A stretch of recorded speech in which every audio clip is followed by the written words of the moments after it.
Welcome, beautiful Paris Saint-Germain family, to the post-match podcast of Paris Saint-Germain versus Paris FC. We're out of the Coupe de France.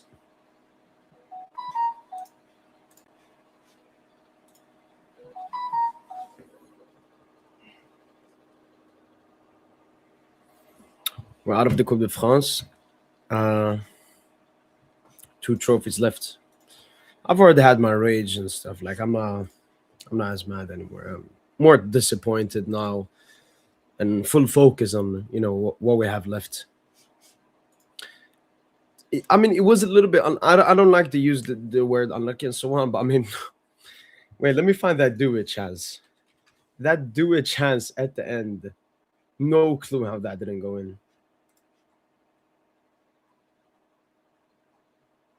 Well, obviously, man, this fan base, man, nobody posts anything on Twitter. I gotta carry this PSG fan base all the time, man. How has nobody posted even a screenshot of the do-it opportunity? But yeah, it's a bit unlucky when you look at all the openings and chances we had, but at the end of the day, we just didn't take our chances. Paris FC, honestly, I've been following their rise coming up from Ligue 2 and everything. Obviously, massive victory for them. Fully deserved the win. Not fully deserved the win, but I mean, they took their chance, we didn't. So in that sense, they deserve to win. Feel strange to lose, especially when it's a trophy on stake, exactly, which makes me wonder whether we become spoiled. But we have, Ravi. That's the biggest issue I have from this game. It's the arrogance from the team, from the players. Gotta stop, man. Relegation fodder.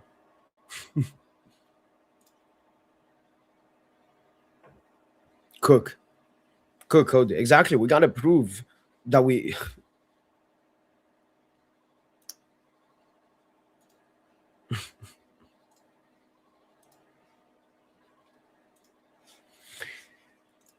Barcola. Let me show my tweet. I had on Barcola.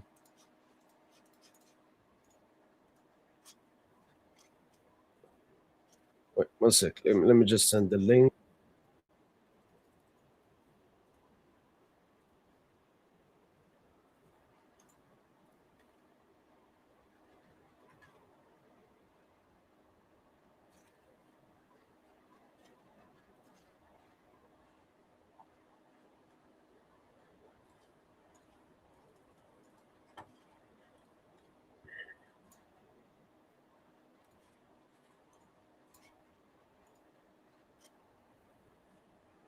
This tweet I made about Barcola.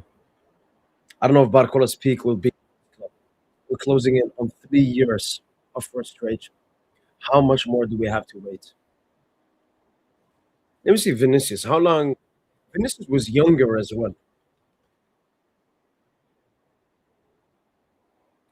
Let me see. Vinicius. Basically 3 seasons. And then he cooked. So I guess maybe next season Barcola starts cooking. Can he extend his fucking contract? What the fuck is he doing? What the fuck is he doing?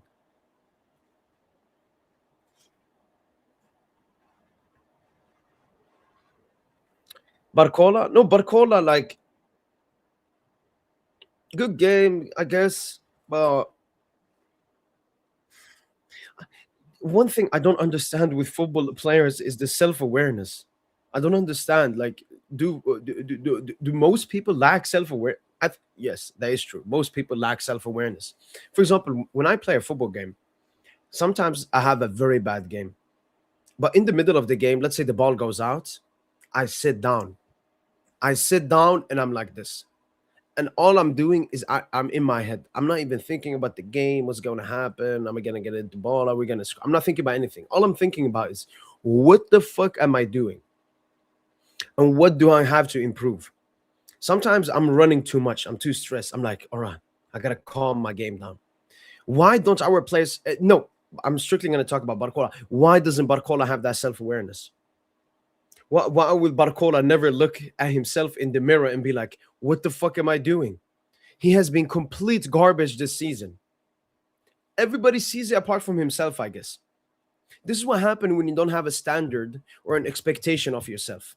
I see Barcola missing opportunities, and this is his reaction. Just like Mbappe, man. Just like fucking Mbappe, man. It's disgusting, man. Like, I'm tired of Barcola, honestly, man. This fucking contract. Extend your fucking contract, man. Because if he doesn't, I've said it multiple times, if he doesn't extend this season, sell immediately. Immediately. Welcome, Joseph.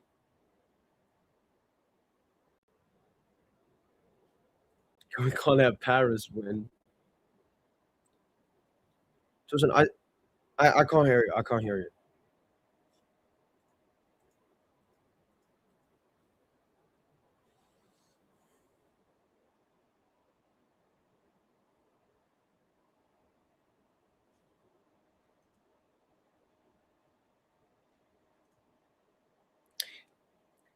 How am I gonna say anything about fucking Chevalier, man? How am I gonna say anything about Chevalier, man? Chevalier is one of the last players I want to. Yeah, I can hear you. I can hear you. What's good, man? What's good, Tosin? Are people that hurt, bro? I mean, I think it's actually a good thing that we're out of this competition, man. No, I know we can't juggle three competitions at once. That's one thing I remember you were saying, like Coupe de France. I can smell an early exit. Wait, let me see your predictions, man. I think you did that last season. No, I just said this season feels like a rehash of 2020, 2021, man. And a mix of 2021 and 2022, 2023, the World Cup year. It just feels like, a mix of both seasons. But yeah, honestly, I thought we played well. I mean, no, we played really well. Really well is stretching it. Really well is stretching it, because well. We had 20 plus shots and only generated 1.4 XG. I looked at our stretch from January at the start of the year last season, and we were averaging over 2.3 to 2.5 XG in a stretch. Like, we're not creating as clear cut as we think, to be honest. Like, sure, a bunch of the chances we create is mostly just us trying to take advantage of opponents' mistakes. Like, we gotta start, creating advantages in possession. You can't have mundane possession, man. These are the lows of Lucho ball. And with Xabi Alonso leaving the Spanish capital, I mean, what you think about PSG, Xabi? Because when I look at Lucho, I just see an agent. I see a Kool-Aid agent. Stop, man. Stop. I just see an agent. I'm not gonna lie to you, bro. This is not even about today. It's just about the news, everything. Like him saying, "I want to coach Barca again in my career." Like, I just see an agent. I just see an agent. Okay, why are we so fucking ass this season, man? Tosin, okay, look, we can talk about this season. But first, I want to talk about this game, Tosin, because this game, it's all on the attackers. I disagree. Bradley Barcola. It's on fucking Ousmane Dembele. How do you disagree, Joseph? They missed gilt-edged chances. They missed gilt-edged chances, no doubt about it. But to be honest, if you watch that first half, I was even taking notes. My ass was taking notes. Bro, our most active players, especially in the first half, were our two wing. Like, the attacking unit was probably the best part of the first half. No, Barcola were really lively. That was the best part of it. So what is this? Their decision making in the final when Mayulu can't control the ball between the lines. Fabian was having giveaways. When Vitinha gave the ball away early in the game, that led to a Paris shot. Like, bro, completely irrelevant to the game, Joseph. We lost this game due to our attackers being complete garbage in front of goal. No, I'm less mad about doing Dembele because they came out off the bench. But Gonçalo Ramos, Khvicha Kvaratskhelia, and Bradley Barcola, Joseph, we've had this problem this entire season. They cannot score goals. And this is exactly, Joseph, why I've been calling for the Julian Alvarez transfer. We are completely reliant on Dembouz and Doué. This is completely unacceptable. Bro, we were Rodri goal Barcola has reliant. 5 goals this season in like 20 plus games. Yes. He's having a bad stretch. He's having a bad 5 He's to having 6 a month shit stretch. season. No, the entire season has been shit for Rodri Barcola. The only thing I can put here is Arsenal. No, The that is only thing true. I can put here is Arsenal. He's been completely garbage. And I put out a tweet, Tosin. Completely it's 3 years garbage of frustration now. pushing it. It's 3 years of frustration. No, not 3 years of frustration. A year. This season has just been frustrating. This is the only season where we've been like fully disappointed in Barcola's performances. Okay, You guys are just overdoing it. Like no, but before he frustrated us, but we're like, calm. We'll have patience. But the patience, Tosin, is gonna run out soon, man. Especially with him not wanting to extend his contract. I don't know what the fuck he's doing. Oh, okay, yeah, contract. That's another discussion. But and you came in when I was talking about it, Tosin. I don't like the lack of self-awareness from Barcola. It reminds me of Mbappe. Tosin, when you miss that chance that he fucking missed, that you're not showing any anger, any emotions. Do you even emotions? Fuck all that, man. Do you even fucking care? No, Tosin, do you know why? Because if you have high expectation of yourself, you become mad. When I see Dembouz miss a chance, he's like this. Why? Because Dembouz has I'm him expectations. Okay, so when Barcola hit the crossbar, Barcola hit the crossbar at San Mamés, I think it was away to Bilbao. Didn't you see the anguish on his bro? Who cares about that? No, there we saw. But in today's game, Tosin, Nuno Mendes comes on, puts a caviar pass to him. Barcola doesn't even hit the target. And this is supposedly a player that is worth 100 million that the fucking filthy Premier League clubs want. Take him. Because he clearly doesn't want to be here. And I hate. No, that's not true. Don't say he doesn't want to be here. Sometimes I watch videos, Tosin, about like other clubs when they talk about Barcola. They're like, maybe he's unhappy with this. Now he's not starting at PSG. He's the reason he's not starting, Tosin. It's not Lucho. It's not Due. It's not Khvicha. It's not Dembouz. Nobody's making Barcola not start games. It's him. And I think Luis Enrique is completely fucked up with Barcola. He's completely tired of him. He's benching him in games to tell him, Barcola, you got to step up your game. Man, Lucho sabotaging us with Njantu and fucking Mayulu today. Mayulu should not have started today. Like, bro, why people even like, bro? Today's loss is on Lucho, no one else. Stop. Today's loss is on Lucho. Fucking garbage ass 11. He trotted out, bro. This is an agenda, Tosin. Even Pacho, bro. Even Pacho at left back. I know his reasoning for putting Pacho at left back was because Lucas was out with the flu. But that's still not the right decision. You gotta play your bro. You still gotta play your best team. This is Paris FC. One chance this game, Tosin. Paris FC is a relegation battling side. And even exactly, and that's on Lucho. This is a relegation battling side, and you can't even generate over 2xG. You can't even generate over 2xG on the worst. Dude, Paris has been getting cooked all season by all the Ligue 1 teams have been cooking Paris. All the Ligue 1 teams have been cooking the fuck out of Paris. For at least 70 minutes in this game, we're parking the bus for 60 minutes, Tosin. Yes, I don't think Paris FC parks the bus against any other team. Do you know why? Because they have the 4th highest average possession in Ligue 1. They clearly do not play how they played this season against us, Tosin. Obviously, Tosin, the pressure should be on Luis Enrique when it comes to breaking down low blocks, Tosin. But we had plenty of opportunities to win this game. And it's our players fucking up. Even Dembouz, Tosin. Bro, even if we won this game, I agree. Look, even if we won this game, it's still on Lucho. That's not what you're not getting. This whole season, we've been dog shit. He has been throwing games. He has been throwing. Bro, he threw away Lil away. He threw away Lil away. That's Chevalier individual. He threw that shit game away. Bro, he's been throwing games. Lucho has been throwing. He hasn't even taken Ligue 1 seriously. He's been throwing. He threw the Mercato. He didn't even take the Mercato seriously. He fucked the season. Lucho fucked the whole season. Legit. He legit fucked the whole season. This is unacceptable. Bro. Now you must be trolling at this point, man. Blaming this on Luis Enrique, man. You must be trolling at this point. I think you're clearly defending the players. I'm completely mad about the players, Tosin. Because what I saw today was massive arrogance, Tosin. As I've been seeing in many games this season, including the Marseille game, Tosin. Our players think because we play for PSG, we will win every game. When they miss an opportunity, they don't get mad. They don't try something new. No, they're like, we're PSG. We have this fucking filthy Madrid arrogance at this point, Tosin. Thinking we'll beat everyone because we're PSG.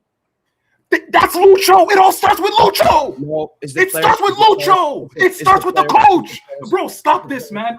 You're actually giving Lucho. Bro, you're giving Lucho a lifeline. This man is an agent. He's a Kool-Aid agent. He's a Barca agent. Stop. Tosin, last season, when we were fucking shit in those first 6 months, I was the biggest fucking Lucho. Why? Because he was the main reason for us. The players took responsibility. That's what happened. And you were right to criticize Lucho. You were right to criticize Lucho last season. It was Lucho, Tosin. Why? Because as soon as we had the Auxerre game, why did everything change after the Auxerre game? Because Luis Enrique finally told the players, you know what? I will compensate. I will let you guys have freedom. I remember Nuno Mendes in the Girona game. And now I watch Nuno Mendes. That's on Luis Enrique.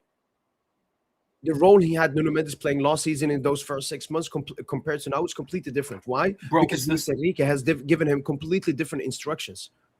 This season, Tosin, it's the fucking players, Tosin.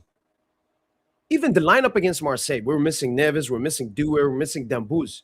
That was still a strong lineup. Khvicha Kvaratskhelia, Tosin. Even today, I was still happy he created 4 opportunities and everything. But they're not performing at their level. We bought Khvicha Kvaratskhelia for 70 million. Bradley Barcola is worth 100 million. These players are not being able to perform. When I looked at the lineup, Tosin, it was the exact lineup I predicted. Apart from I thought Nuno Mendes would start as the left back. So the lineup, I wasn't surprised or shocked Dembele and Doué not starting. They started 2 games, playing full 90 minutes versus Marseille. This is a Coupe De France. We need to rotate the squad a little bit. We got Lille on Friday. No. And then we got the Champions League games coming up. This was a rotation game. We're playing a relegation side at the back of the fence. Even Paris FC rotated. Tosin, they had their second keeper today. Oh, we couldn't fucking score a single goal against their second keeper, who was fucking ass. He was Superman today, their backup goalkeeper. But for me, man, I just think it's on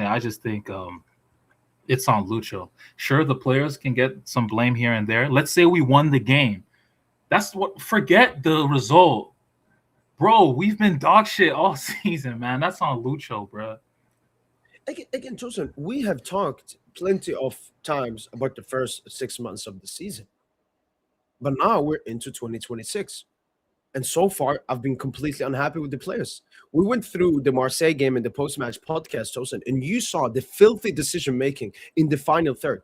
We've even talked about egos. No. But what happened in the Marseille game? We got dominated on the ball in the first half. On the ball, we were second best against Marseille. On the fucking ball, we were second best against Marseille. That's just untrue. Are you kidding me? Untrue.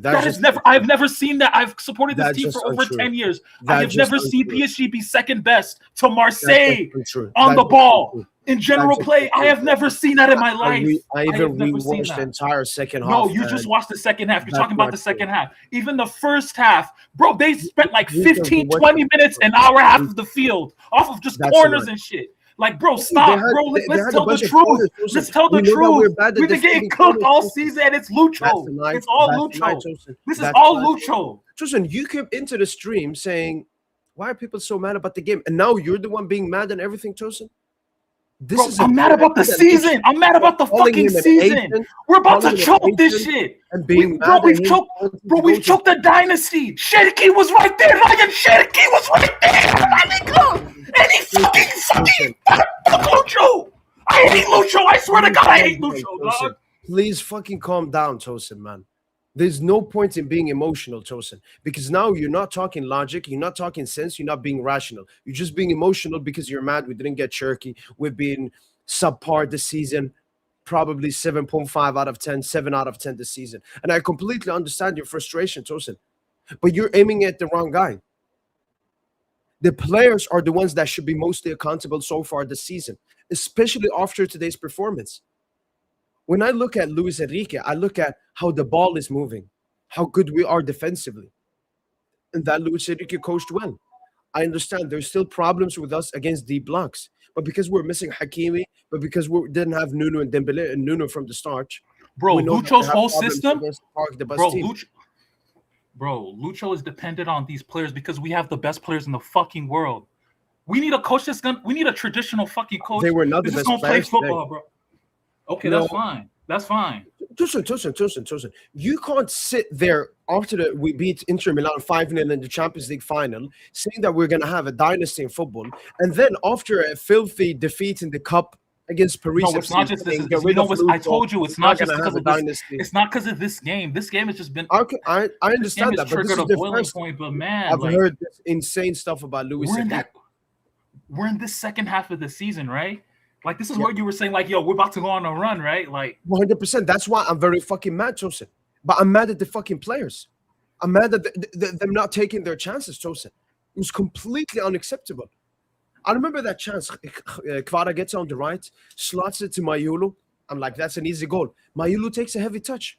What the fuck are you doing? Warren hitting the crossbar. That chance Dewey missed in the last minute, that header. At that point, I thought we were cursed this game. Like, we're not going to win it. But the stuff you said about Luis Enrique, Jose, come on, man. Like, we cooked Lucho when he deserved to be cooked. This is not a moment for Lucho to be cooked. Luis Enrique should go and slap the fucking players, Tosin, for shitting up at the pitch, Tosin. Coupe de France game at the Parc, and they're not comfortable. They're arrogant. They drop stinkers. That's completely unacceptable. The way they scored that goal, what is Nuno doing? What is Fabian doing? And Beraldo needs to fucking leave this club. I don't know how Beraldo actually played. Funny enough, Beraldo actually played a good game. Beraldo actually played a good game. No, today. I agree, but because he didn't have to defend. That's why. Because Paris FC, this game, it was all about, inshallah, PSG don't score. I mean, they basically had one chance the entire game. They had, I think, 4 shots. All of those 4 shots, it was never going to go in. It was long shots. It was inshallah shots. Defensively, we kept Paris FC. Obviously, it's a relegation battling side, so we shouldn't flex it. Someone saying Zabarni is so bad in the chat. Zabarni had a very good game today. Like, what the fuck? No, Zabarni did not have a good game. Zabarni did not have a good game. Okay, let's bring back the Zabarni agenda as well. Yeah, it's not even an agenda. He did not have. How did Zabarni not have a good? Okay, give me one action where Zabarni. Okay, there was that action on the left touchline between Pacho and Zabarni, where Zabarni took a fucking donkey touch and almost gave away a corner. Zabarni was struggling with fucking Cafaro all night. That left winger for fucking Paris FC, Cafaro, whatever the fuck. What was Zabarni struggling with him? When was there was a pass? Remember that pass between the lines in the left from the center back? He played a pass between the lines. He controls it right in front of Zabarni, and he takes a shot in the first half. Bro, What happens with this? No. What happens with? It doesn't matter. Fuck that. It's just about Zabarni. Zabarni is late. Zabarni is just late. Zabarni is just late. He's been poor, dude. He's been subpar. I feel like you're defending the players you like, and attacking the people. No, I actually like Zabarni, bro. I want Zabarni to bench Marquis. I want him to bench Marquis. He's been sticking it up. But that's because Marquinhos is shit, Tosin. I'm talking more about Bradley Barcola, for example. You've been defending him this entire season, acting like he's a 17-year-old Ibrahim Mbaye. Bradley Barcola is fucking holding us by our balls whilst the entirety of Europe wants him, and he's shitting on the pinch. Bro, I'm going to be honest, bro. If Barcola doesn't fix up in this season, because if you actually notice it, our most decisive duo up front is actually Dembele and Barcola together. That's what we saw even last season before Kvara came in. If Barcola doesn't fix up this season, do you think we would win a UCL with fucking Bradley Barcola? No, but he was a factor as our fourth.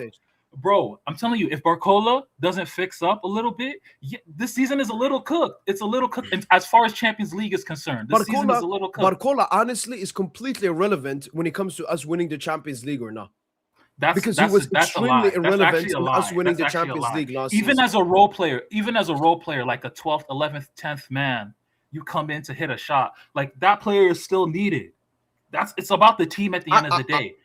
I understand. But honestly, we can go and get Diamonde, and he can give us a lot of similar stuff that Bradley Barcola offers. I'm not going to act like Bradley Barcola is some kind of fucking unicorn that we have to keep patience in, and, without Bradley Barcola, where would we be? Bradley Barcola has to understand you're not as valuable as you think you are. And your value at this club is going down game by game. He just cost us this trophy, you could say. He No, had no, the no, most he did not. opportunities in this game. I'm not gonna say that. I'm not gonna say Barate Barcola. Then I don't want to even talk about individuals, Tosin, because for me the issue today was the collective unit, especially in the attack. Senemayulu, Kvara, Dembele, Due, fucking Gonzalo, man. Do you remember, Tosin, that Paris FC pass that Khvicha intercepted with a tackle and gave it to Gonzalo? And Gonzalo just fucking shoots it. When they are a 2v1, he could have taken a touch. He could have given it back to Khvicha. No, I'm fucking Gonzalo Ramos, the best player of all time. Let me just take a shot in the center of the goal.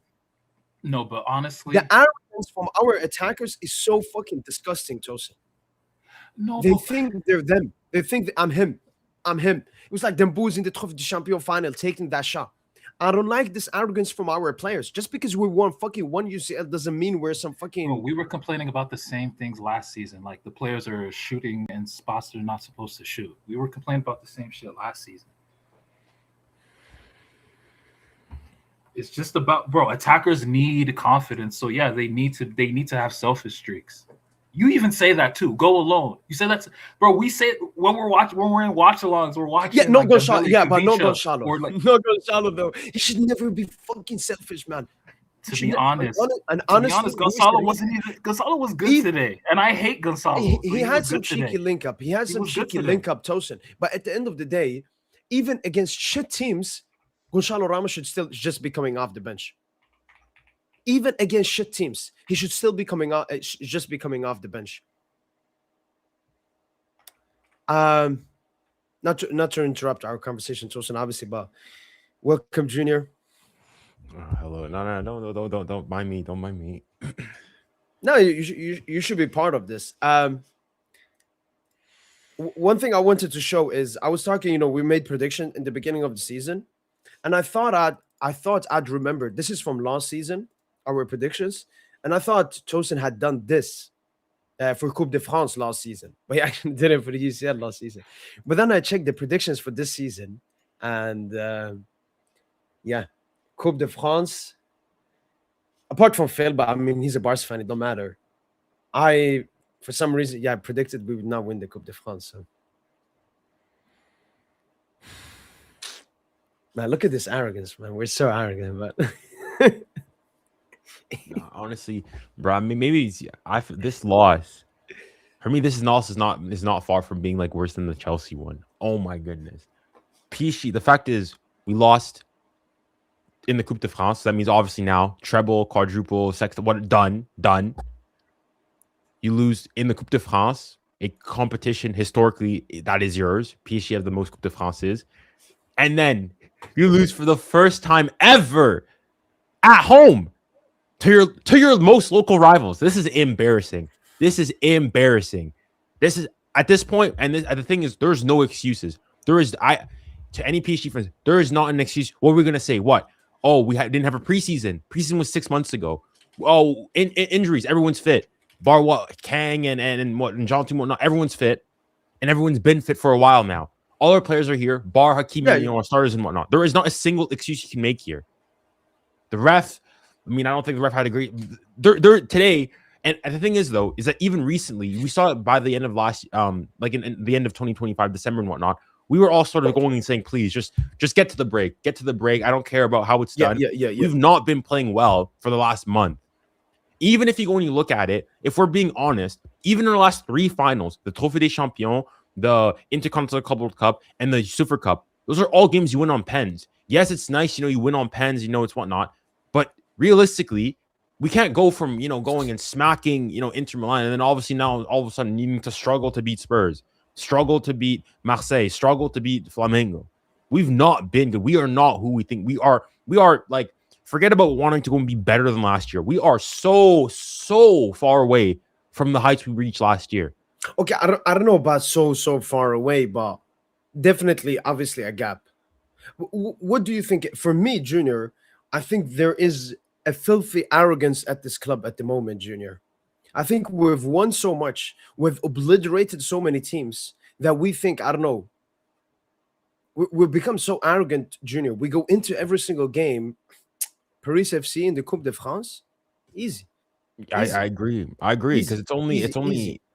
I mean, obviously, like at the end there's always a natural thing of you're already losing, and so you need to go and get a result. But like, it's just even like because I feel like even last year when we had games against like lesser teams, the mentality we had was like, let's kill the game off early, and then Yeah, we can start coasting.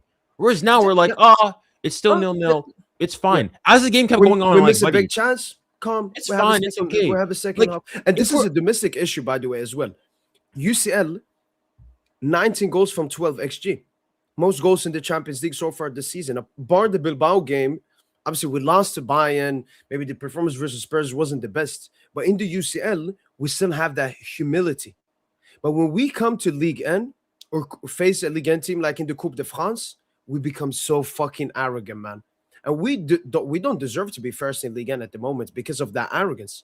oh yeah, I'm like, hundred yeah, percent. it's Ligue 1, Farmers League. Like I mean, honestly, it's hard to say because I think that like I watched your post game reaction. Like I think that actually the overall performance today wasn't actually like bad. PSG we actually played well. We created, but honestly, it's more so on the continuation of the previous games and whatnot. We deserve to get knocked out. Like we Oh, realistically for we sure, deserve to 100%, get knocked 100%. out. Yeah. Like oh my goodness, man. And Paris FC, I mean, they're a garbage team. Yeah, they're I not remember great either. before they scored, they just kept on giving the ball to us in their own half. That's where we got the Dambouz chance, we got the Gonçalo chance, and we just didn't take our chances. And then they took their chance. Fair play to them. Shout out to Icona for not even celebrating, even though, I mean, it's the biggest victory in Paris FC history. Oh my gosh, I'm like, oh, you know what this game reminds me of? The game specifically, it reminds me of Dortmund's second leg, 23-24 Champions League semifinal. You hit the Yeah, post, you're hitting everything. The keeper has the game of his life, and then it's they that, and score. then you can say either Liverpool first leg as well. Yeah, No. We were genius level against Liverpool. yeah, no, Okay, Liverpool. I yes, think, okay, Bro, yeah, maybe at that point Dortmund was Atleti, better. this Yeah, is more similar to the Atleti game in the Champions League. yeah, I last think season. Atleti is probably a better This better is the shout. most. Atleti Dortmund. Yeah, When you generate it's over Liverpool. 20 shots and you still generate under 2 xg, because we didn't create high quality. Like, Yeah, yeah, we'll what talk the about the like one v ones. We'll talk about the the one big v ones. ones. You got The the Barcola Dembele, 1v1, the Barcola. Billy 1v1, Khvicha chance right at the end of first half when he shot it. Yo, I Goalkeeper missed makes a that. good save, Yo, I missed that. Can you show me and then the Kavicha yeah, one? I yeah, missed the last 10 minutes of the first half and because then of some. obviously for me the one I don't even understand how it didn't go in was the do a header in the last second of the game. Yeah, I thought that And one. so I a don't. great cross from Barcola, do a great positioning, terrible defending by Paris FC, and then he misses it. I was like, yeah, I think he just does. Yeah, he doesn't get a head onto it. yeah, he just like touches it a little bit, but just not enough. Look, man. Second in Liga, out of the Coupe de France, and okay, we're still doing very well in the Champions League. Yeah, Sorry, the Champions League is but the only like yeah, but second, like for me, first half of the season is squarely on the manager. Squarely on the manager. only on the manager. So Not Barcola having only, 5 but goals he this takes. season, If we have a Ito pie, having he like takes 5 most of goals the this blame. season. Wait, what Gonçalo was not that? being Sorry. able to. No, Khvicha has like 5 goals so far this season. Barcola has like 5 goals this season.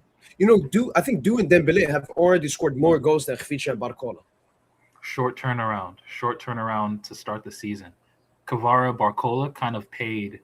Yeah, but look at Vitinha. Toll, the Vitinha's played physical fucking every toll. single game, man. Every single, and But he it's is different. still- Vitinha is not asked to score. Vitinha is not asked to score goals and be decisive from game to game.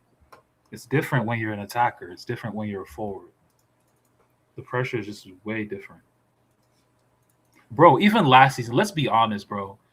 We went into last season, like no general manager or sporting director will go into a season. They would be like, okay, Dembele is our best player, but I'm going to try and insulate him with like a goal scorer.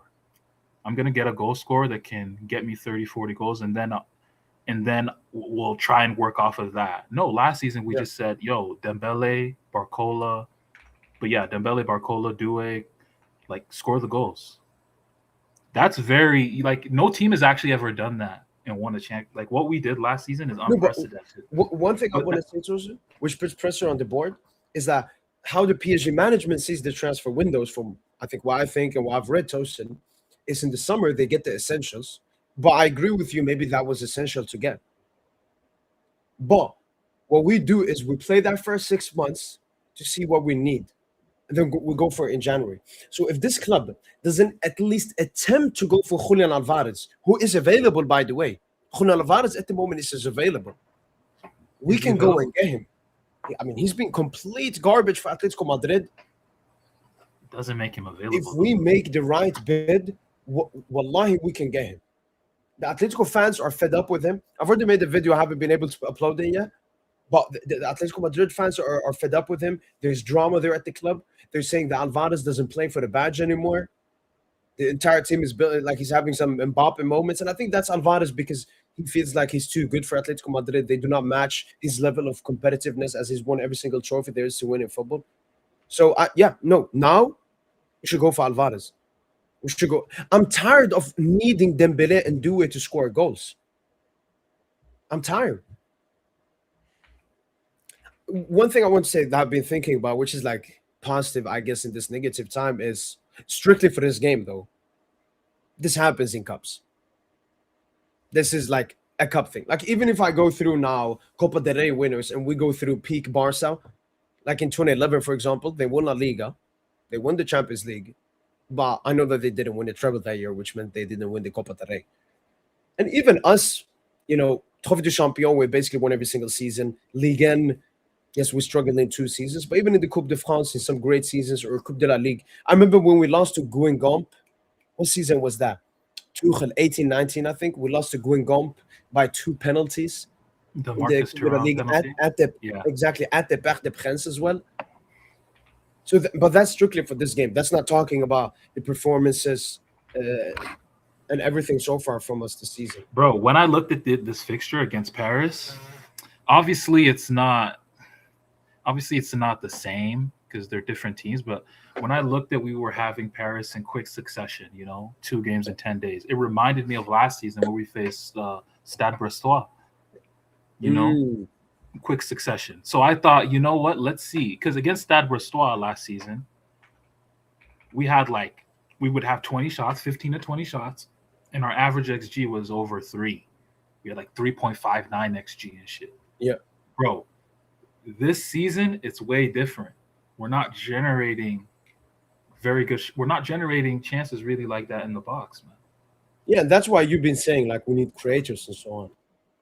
That's what I'm saying. Yeah, if you really want to play this style of football, get another playmaker. And so, get a right winger. Get a right.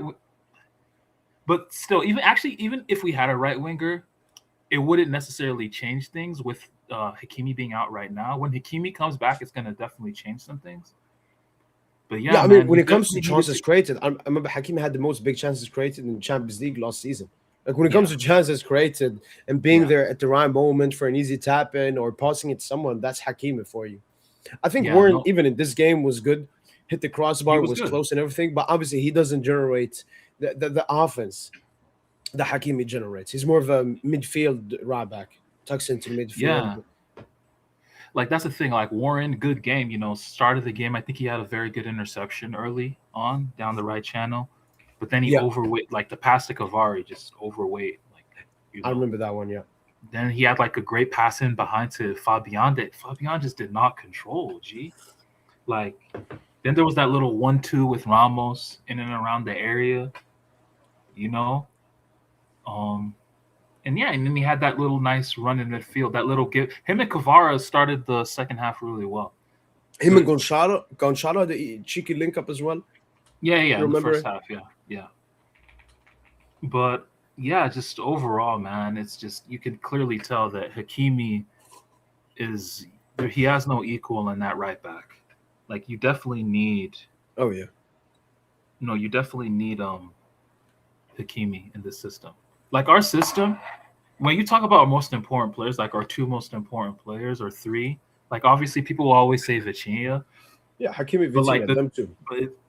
honestly, I think it's Hakimi and Nuno, just the fullbacks, because the fullbacks deep into the game. Barca, look at that Barca game. Easiest deep into the game, Hakimi and Nuno just give you advantages that our wingers, Kavar and Barcola, can't even give us sometimes, man. Like they give you crazy advantages deep into the when everyone's huffing and puffing, tired as fuck. Here comes Nuno dribbling into midfield, dribbling infield. Here comes Hakimi taking markers, taking attention, opening up the game for other players. So it's like it's our fullbacks, bro. The boys that go, bro. But yeah, it's look today. I'm not mad that we're out of the Coupe de France. I'm just mad at the process of the season. The whole process of the season has been discussed. No, Lille, I don't care how many goals playing in Jantu. We need to score at least 3-4 goals next game. At least 3-4 goals. Because that's the biggest issue for me too. Because we even said today the ball was moving well. We limited Paris to anything, even though we were playing very high up and everything. But for me, the issue this season has been, especially in the domestic league, has been the goal scoring. I think what's our XG in Ligue 1? We're basically the same as our XG. We should be overperforming our XG. That's what a top team does. So my issue has been the attackers. Because like when I was watching the game, I was like, wait, do we really need to bring on Due and Dembele to get a goal in this game? Barcola, Khvicha, you guys are not enough to score against fucking a rotated Paris FC as well. Paris FC rotated this game because their main focus this season is surviving in Ligue 1. Man, Paris FC is disgusting, by the way. Otavio is a disgusting fucking monkey. Yeah, I saw what he did. That tackle on Dembele, man. Yeah, it's fucking disgusting. But I'm surprised. Why didn't they show the replay? As in, I didn't see a replay. What? Ligue 1 hates us, man. Was it a because I on initial viewing I thought like he's gone. I was thinking it's a similar tackle as the De Jong one yesterday on Mbappe. Like I was thinking he's gone. It was completely rash. Didn't go for the ball. Very aggressive, and then kept fucking behaving like a donkey after that as well. Oh my goodness. Well, you know, at least there's one good thing. That's another agenda we've got now. Like that sets up for Paris FC at least. As in now when we play them at the set, I want five smack them. You know, I thought you know, I was always going and saying, you know, this Paris, you know, it's a nice little cute rivalry, you know. Little brother, yeah. F them, man. F them. Screw them. I need us to put 6-7 past them, man. I just want to quickly take the super chat here. Thanks so much, Philip, for the super chat. Appreciate it a lot. If Lucho doesn't show intent with the starting 11, the players want to repay him with a winning mentality. Complacency lives within the players and with the coach. But I mean, if we're strictly talking about this game, for example, I made the preview. This was the predicted lineup I had, apart from Nuno Mendes starting as the left back.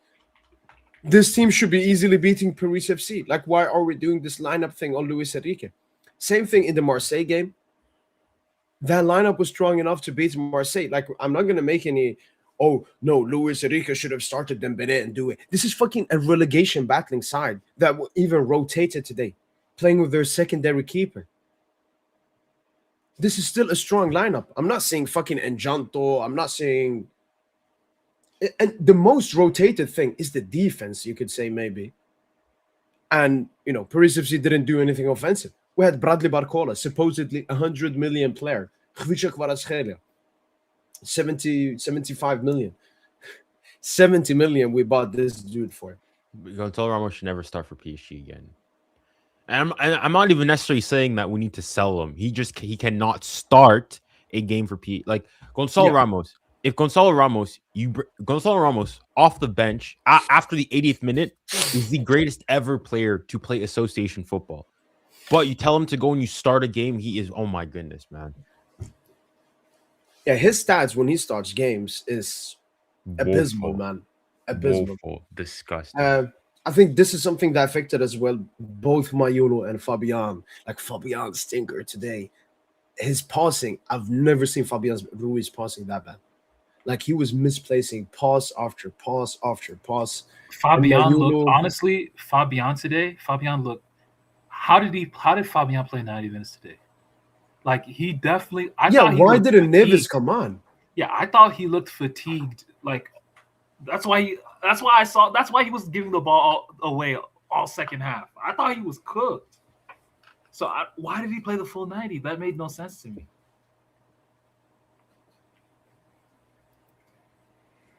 But Phil Fur, thanks so much for the super chat. Complacency, yeah, complacency. I mean, it's similar stuff from PSG, I guess, in the beginning of last season. I guess we need to have a type of that meeting we had before Alzer. And I agree. I think Lucho, the player, should be like, yo, this was a new year. Dembele do it back. Hakimi is soon gonna come back and buy as well. What the fuck are we doing?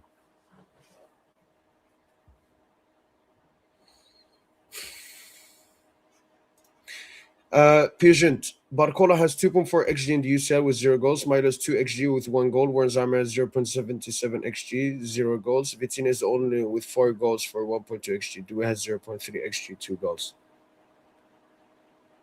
Yeah, so I mean, from these stats, the only stinky one here is Barcola. I can see. We don't even have to do this season in the UCL. We can do calendar year in 2025. Barcola has 1 goal, probably has over 5 xg. Barcola needs to stop training with PSG. You know, the training sessions we see, I should never see him in those.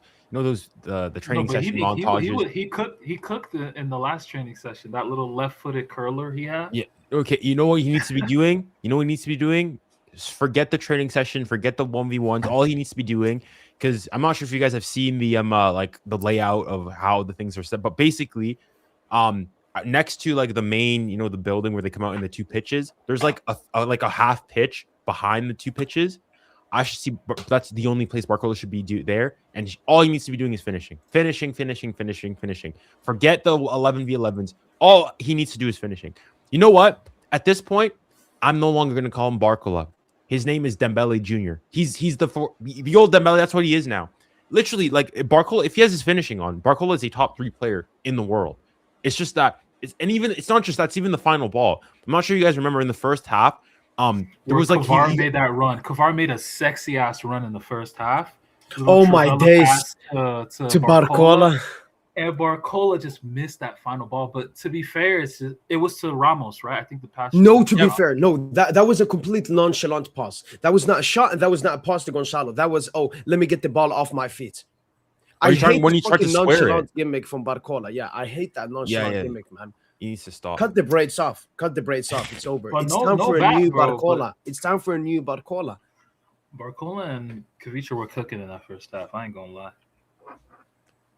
The one thing I will say, though, again, the difference between the two, and this is where, like, because I know a lot of people, especially also have been coming on, for example, Due, especially, like, I thought his, like, he came on and, like, it's the Dewey, like, it's the Neymar stuff where he'll go, keep the ball, try to take 3, 4, 5 players on and whatnot, lose the ball and whatnot. But the thing is, like, Due is surgical. Like, obviously, you know, he missed the header today, but generally speaking, he gets a chance, he does something with it.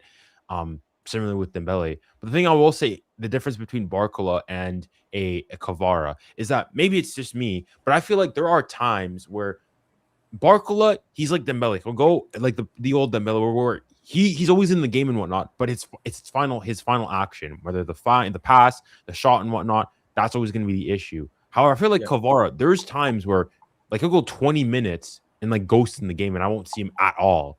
Like what are you talking about today? Are you talking about today or no? Even just sometimes in general, like in general at times. Like I feel like Kvara picks and chooses his games a lot. Yeah, you can say that, but honestly, bro, within the 90, I feel like Kvara is way more present than Barcola. Like Barcola is the one who like he drifts in and out in the game.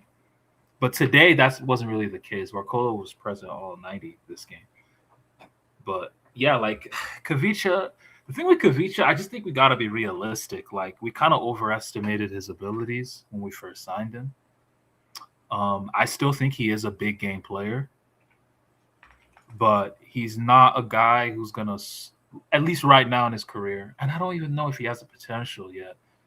But then again, he does play in a strike formation, in a 2-man striker formation with his national team next to Mikowetze. But I just don't think Kvara is a goal scorer, man. Like, I don't think he might develop that side of his game. Okay, I agree. Like, maybe not a high volume goal scorer, but not 5 goals in 20 games. Like that's still completely unacceptable. Unfortunately, Tosin, I couldn't. The full game isn't out yet. I can't Oh, okay, show okay. you that chance. No worries. Um, okay. Because I brought it up, we might as well just react to it quickly. These were like our predictions in the beginning of the season. The flop of the season, Tosin had Vitinha, I had Hakimi, Junior had Kvara. That's the best one. Mm-hmm. Surprise of the season, Tosin had Warren, I had Warren. Yo, look at Tosin. Tosin had Warren, and then you see there Mbaya. I had Warren. Ooh, that's a little bit stinky one there. Barcola. Best Fabian, Dembele, do it. I mean, It's Vitinha. Vitinha's been our best. Vitinha's been one thing. yeah, One thing we've real. him Vitinha and is, like Nuno close to second. yeah, Right? Nuno as well. Vitinha is like, wow. Vitinha is the metronome for PSG, man. Like, holy smokes, man. Yo, do you remember the first half when he got outside of the box? He did like 2 kicky ups Mm-hmm. and then shot it. Right. So cold, Yeah, man. Vitinha's- Most GA, most PR, the best under 23.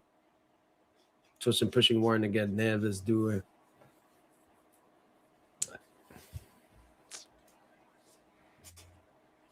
Would Marmoush fit in our team?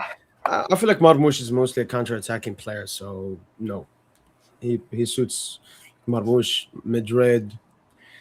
I mean, Barca aren't really a counter-attacking team, but they do play a lot of counter-attacking. They're very direct, so I think Marmoush suits them.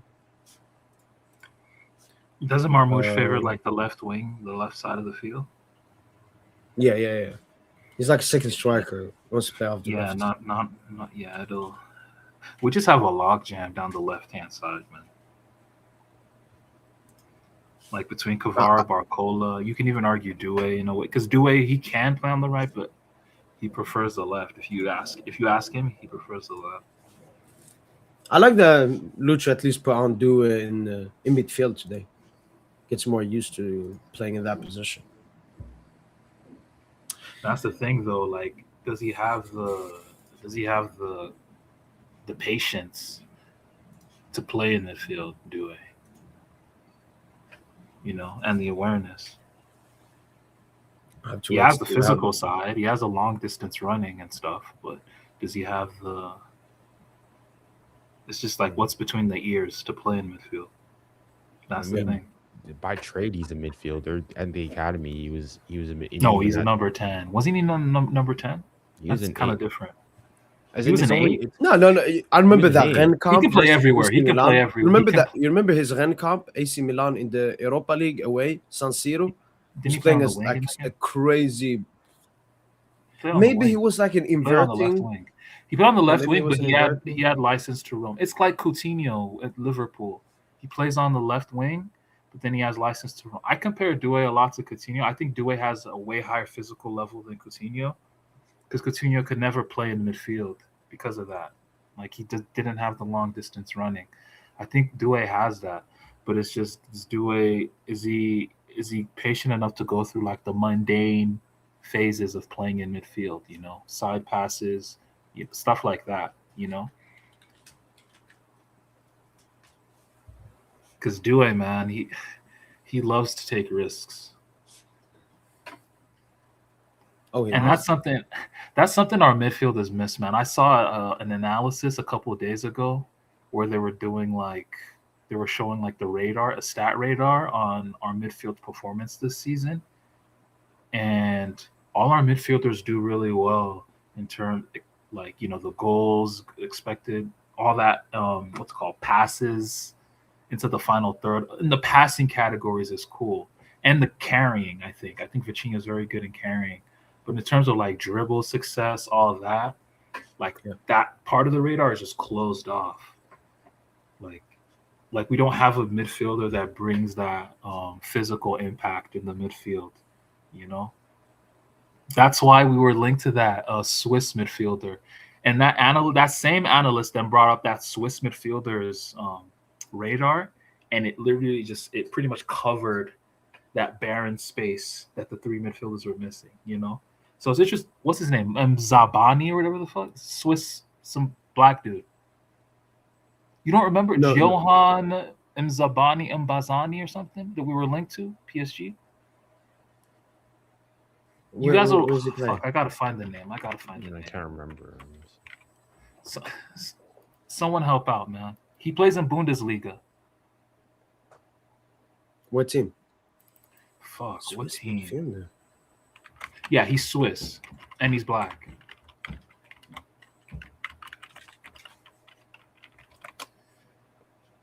Yeah, Joan Manzambi. Okay.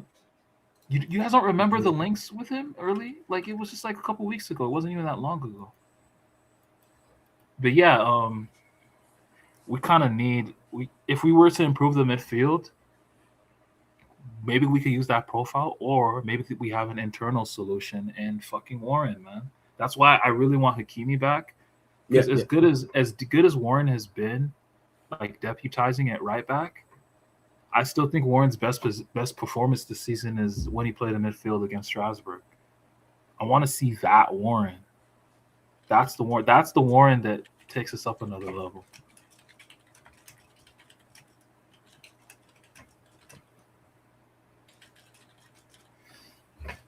But yeah, man, I don't know, man. This season has been disgusting to watch, man. Like typically when teams win the Champions League, okay, disgusting is too far. Sorry, my bad. But when teams win the Champions League, they typically have that like a very long dominant streak. Like our streak lasted till like the Atalanta game was amazing. Our streak lasted to that Atalanta game, I feel, or what? Like, honestly, bro, like we haven't played well in a minute, man. Yeah, no, that has to change. That has to change. The only thing that suits us, Tosin, is basically have no tough game. Now it's all about winning games. But we need to start doing it in a much better way, keeping clean sheets. Like, when was the last time we kept a clean sheet? 5-0 Rennes. That was the only time. And why did we keep a clean sheet? Because we were so good offensively in that game. 100%. It's about offense helps the defense enormously. Like Dembele, we're killing Barcola right now. Bro, we need Barcola firing. We need to get some. Yeah, at least in Ligue 1 last season he had 18 17 goals in Ligue 1. Yeah. We need him firing, bro. Let me see table. So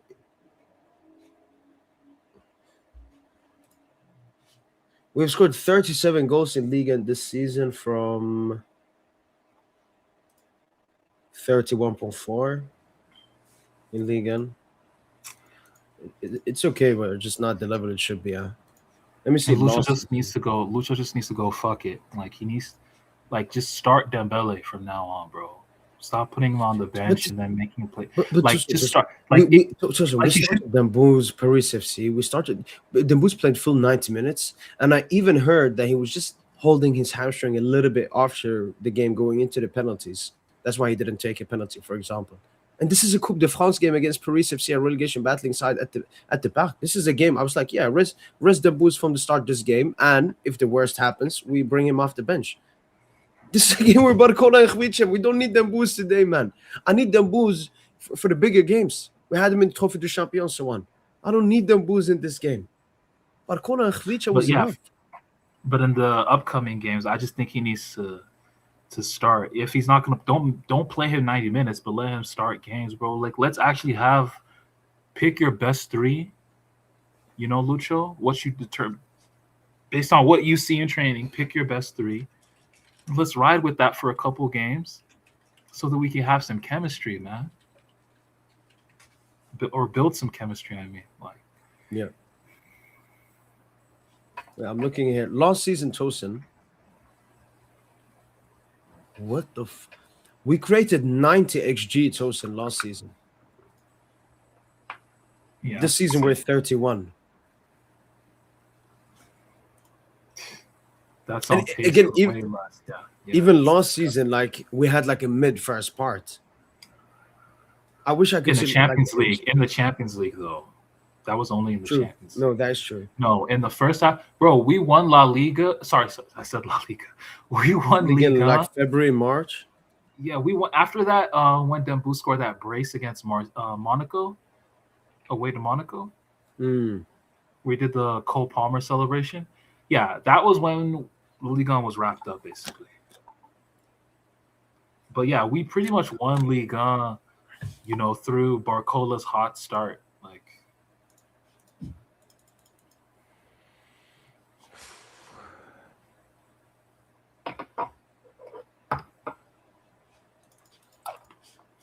and that's kind of fucked us, man. It's fucked us, man. Like, the fact that Barcola hasn't been able to find that form again. But I have to keep trusting him because we don't have anything better, believe it or not. Yeah. No, the players got to step up, and even Luis Enrique too. So one thing But I yeah, just welcome like- Mbaye, please, bro. I wish Senegal got knocked out. I was rooting for Senegal and Morocco to get knocked out as early as possible in the quarters, man. Come on, Because we've we already really waited. need Like, we really need Mbaye and Hakimi back. But man, Mbaye, he's actually the guy that brings a new dimension to the team, man. Because even at striker, even at number 9, he was given interesting minutes. Like, yeah, playing as a number 9 in transition, not against a low block, obviously, but he was such a threat in the center forward position. Like, Mbaye actually suits Lucho's system to a T, man. Like, him dipping at the he dipped at the actually no. No, but Afghan we saw when he played that friendly with Senegal and got 3 GA. When he came back with much better confidence, and it will be the same thing here. So no. Look, we shouldn't fucking need Mbaye. Barcola. Yeah, we can't. I'm on Barcola's head, man. I'm gonna cut off those fucking braids, man. If he doesn't start scoring goals, man. Bro, he cut off his mustache though. I mean, he tried everything. Continue with the razor. Go up, man. Look, we'll just finish this off. We've talked about the players and everything. We'll do this quickly. Man of the match. Honestly, I don't want to give a man of the match. Should we leave it? Should this be the first game? No man of the match. I mean, I think if I give it, no. This is a man of the match for Vitinha. Probably Vitinha. Not for me. I was gonna say Beraldo. I thought Beraldo was really good today. I mean, maybe I'm bugging. No. I'm just saying in terms of like if I'm gonna give a centre back a man of the match, like when we gave Pacho, for example, Paris FC, is because he defended amazingly. This game, Beraldo didn't have to do anything, and it was actually maybe could have intercepted that pass, but it was a really great pass from Kebal.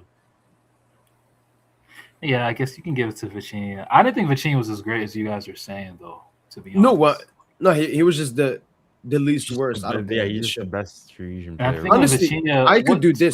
I would like to give no man of the match for today. Like nobody deserves. No. There should be a man of the match. If you want to give it to Vitinha, give it to Vitinha.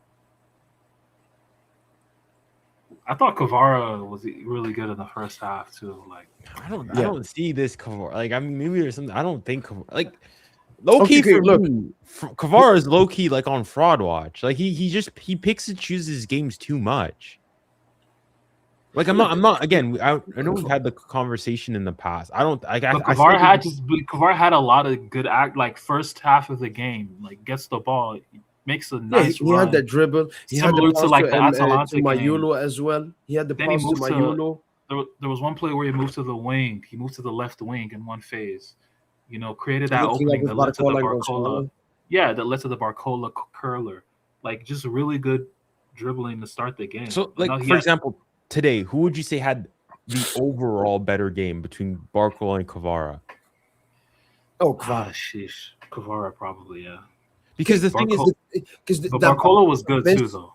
Barcola's missed many big chances. That is one of the worst I've seen.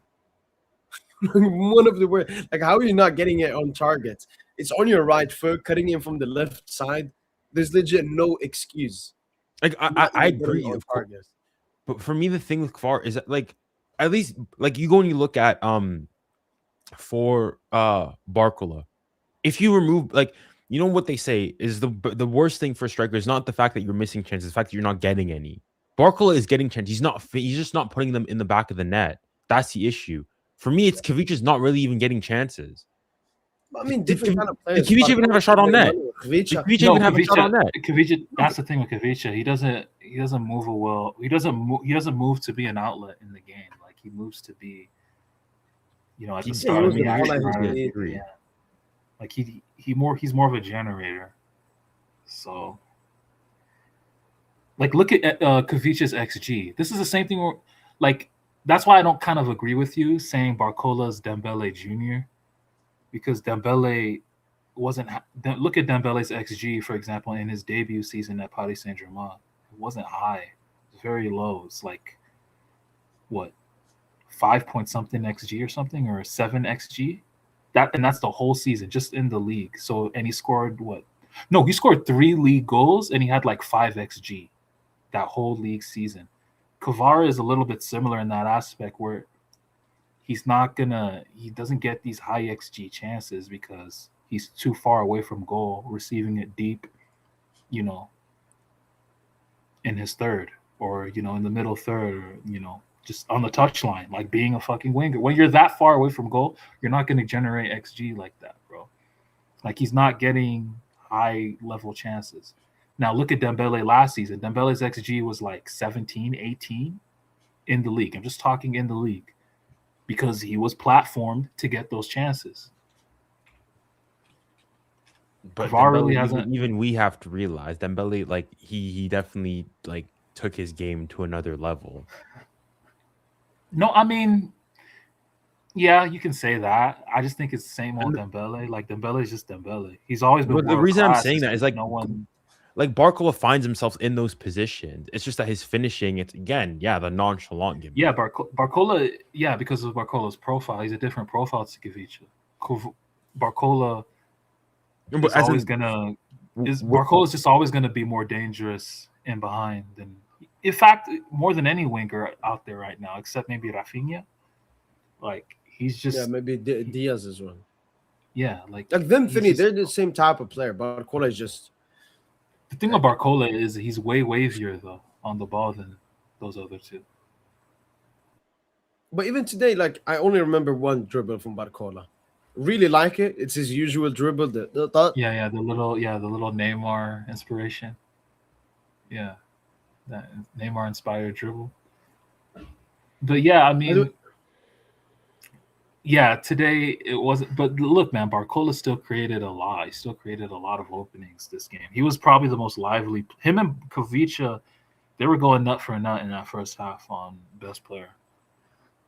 To be honest, the thing is, it's like Yamal versus Inter second leg.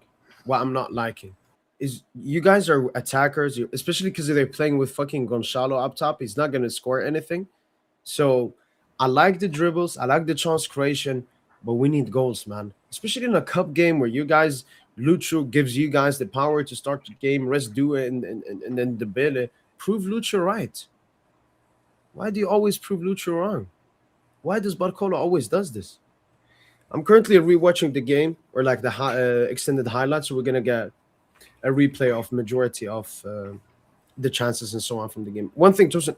Okay. Here we have the Kvicha thingy. Kvicha. Oh my, that bar roll.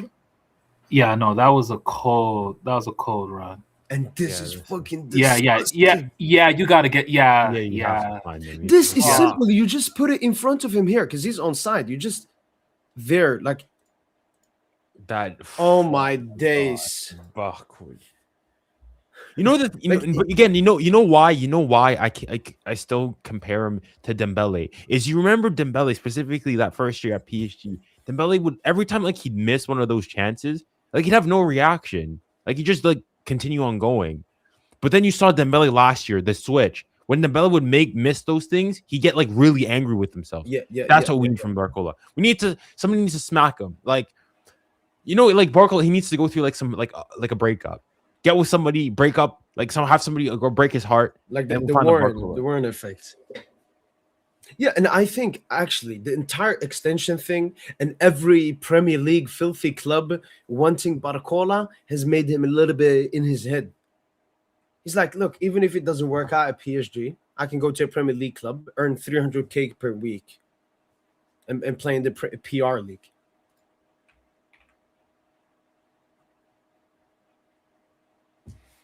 All right. Thing is, we're gonna have to lay low for a while. Going into losing to your, oh my goodness, Paris FC, basically a fabricated rivalry, a team that got promoted from Ligue 2 last year, a team that's never beaten you before in the yeah, bro, yeah. We're gonna have to be humble for a bit, at least until the Champions League, the knockouts. Yeah, now we just say we're one of the best teams in the world, and we will prove you're the best when the big knockout stage games come. But until then, we need to up our level. Junior, I mentioned this one to you, but Tosin, do you remember this one from Vitinha right here? The cockiness from this team, man. I like it, but at the same time, it's in my opinion the thing that's costing us.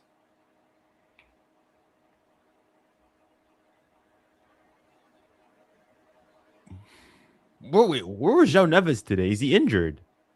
No, I have no clue why he didn't come on, especially towards the end. Like, Neves is someone that can give you a goal. He scored big goals for us. That's what I'm saying. Not gonna lie, Senor Fabian, he's not been it for like the past like little while recently.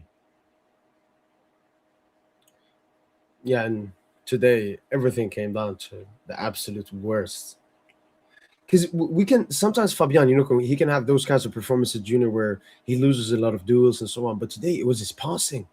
Yeah, like that's his bread and butter, Fabian. Oh! I remember this one. Beraldo, great long ball, and then their keeper, because he's shit, heads it, and then our 70 million striker. That's a great save. I think that's more so a great save. Like at the time, I wasn't saying like. Look how he recovers. Look how he. No, but he backs up. The goalkeeper backs up and makes a great play. Yeah, but I expect better from Gonzalo. Like you see how outside it is. If he just gets dip over it, he's not going to be able to save it. He doesn't get any dip. No, he goes straight. Easy for the keeper to save it. No, that's not as easy. Like. It's his weak foot. I think like if he's not there, I think it's a good save. He does well. Like that's not one where I'll go and there's other things. Like I think like oh my, it was in the first half. Remember it was against Brest. Was it against Brest? It was against Brest. I'm not sure if this was in the league or in the Champions League. No, it was. Remember Doué's goal, second leg against Brest, where Barcola. Somebody played, I think Hakimi played him the ball. He did that like first touch, Cruyff touch, and then played it to Doué, and he finished it. You remember that? Yeah. He tried to do the same thing in the first half, but in midfield, I lost it, man.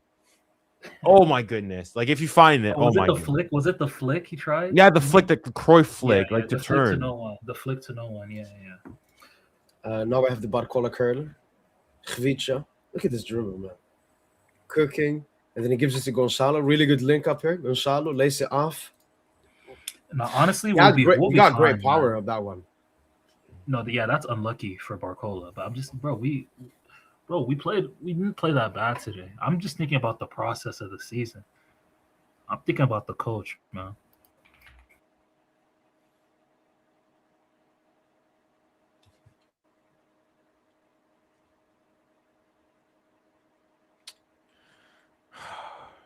Okay, they didn't even show that Kvara chance, Tosin.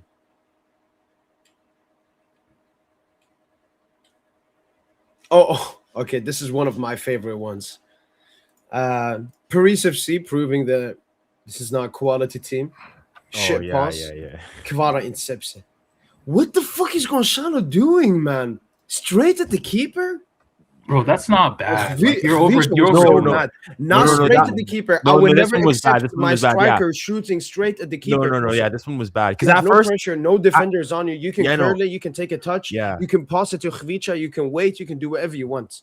Yeah, at first I thought, okay, this is a good save from the keeper, and then this angle Instinctively- doesn't show it. This angle doesn't show it. When they show the other angle, it's straight at him. It is straight Yeah, at it's I him. know, He I doesn't know. even Okay, have you to- know, the execution isn't the best, but at the end of the day, instinctively, any attacker is shooting that. Like, I don't care what the fuck. Yeah, you there's say. no issues with him shooting it. We're just saying get a better you shot. have to like test the keeper more there.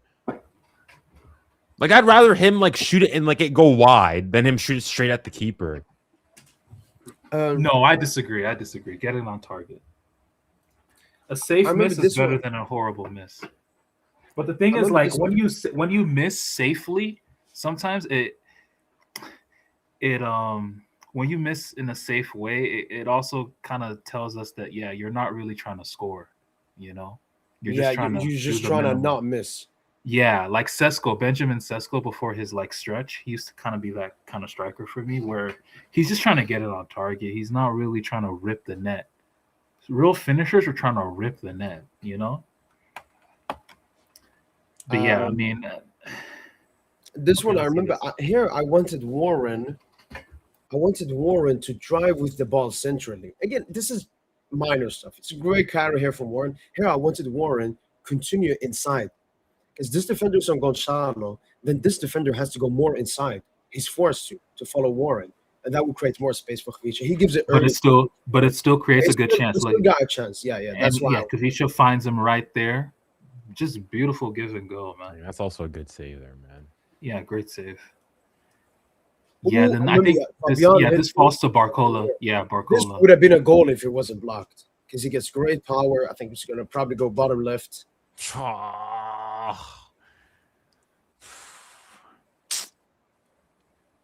Barcola genuinely wasn't that bad today, especially Kavisha too.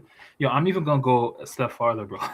Yo, I actually like Dembele's cameo. I'm not gonna lie, bro. Maybe I'm just too much of a fanboy. No, Maybe I'm a Joseph, fanboy, but Barcola and Khvicha, I like their game.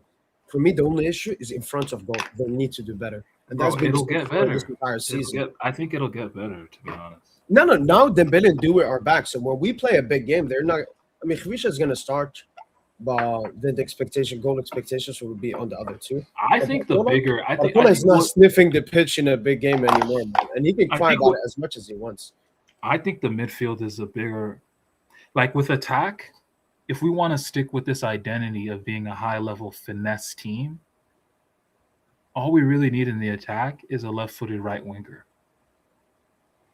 If you want to stick No, with this idea, I want Alvarez. Man. but if you want to, okay, fine. If you want to, Because I'm liking Dembu's right wing. And then obviously we have the chance Oh of the game. You know what? This is like obviously not the exact same. That's Inter final. Tried to do the same thing. He tried to do the Mbappe shoot near post. Yeah, why? That's overthinking. Like, I remember Barcola took the touch and I was In like, his first and season? then I was like, Do goal. That's goal. Do you guys remember Barcola's first season? Every time he was in this position, he always went far post. Dude trained with Mbappe way too many times. Man. That he's like, I think I can go near post on this shit. I mean, has he ever done it even? I don't even know if he's actually ever like done that Mbappe finish before. Maybe against Italy. But yeah, The I guess friendly? so. Yeah. Oh, yeah. was that a friendly or a Nations League? Game? Nations League. Yeah. But yeah, I mean, it's just it's not a good finish. But man, why do people love to cook Barcola in these situations, man? Like, do you know, like, bro, it's actually such a cheat code to have a winger that can get him behind like this. Well, that's why, for example, for me, I think Barcola. The only issue with Barcola is the finishing. That's the only issue with him. Everything He else does is disconnect from the game a bit. Like I would say that. If there's another criticism I could think of, you know.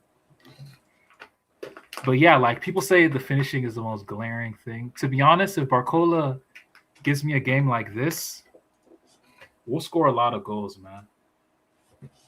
Then we have Mr. Dembuz as well. Here Yeah, I let's get see his even more chance. mad Let's see because his like chance, Barcola, I've seen him fucking miss. I'm not surprised, but Dembuz, I thought he No. scored I think time.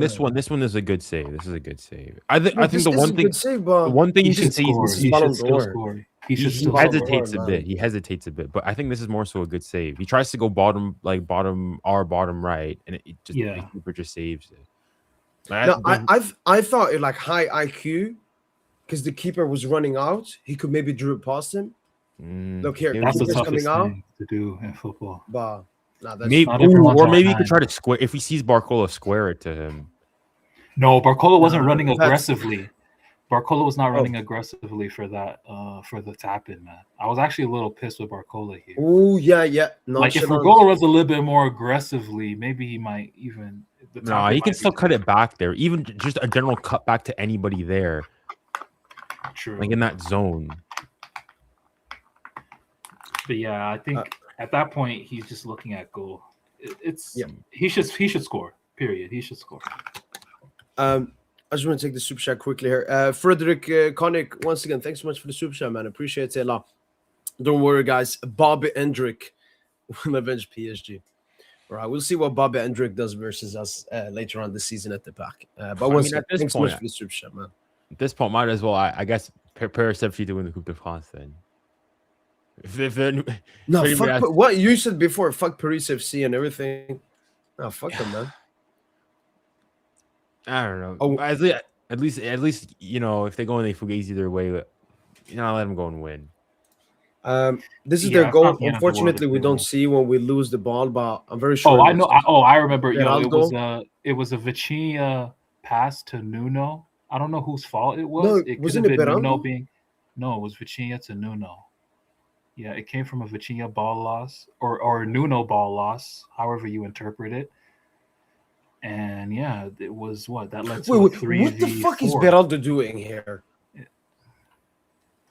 But see, okay, Beraldo's a little bit, but yo, Zabarni needs to react low key because Zabarni has no one close to him. Zabarni has no one in his vicinity. Okay, nah, you're right. You're Zabarni 100% has 100% right. nobody in his vicinity. Yeah, it was yesterday. I hate this gimmick of ex PSG like former players. Nah, This- shout out oh Jojo Ikone, man. I've always fucked with dudes from little days. Shout And out to him. Kebal, he was the Paris FC player that didn't play against us last time and gets a Gets very an great assist. Yeah, he's their best player. Then obviously this is more of like a Fugazi chance. Warren goes for a cross. At this point, like the ball's never going in, right?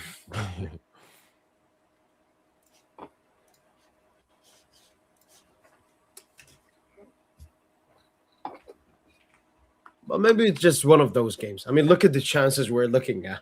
Video after video after video. We created enough to win this game. Yeah. Undeniable. Even though we still could have created more this game, only having 2 XG.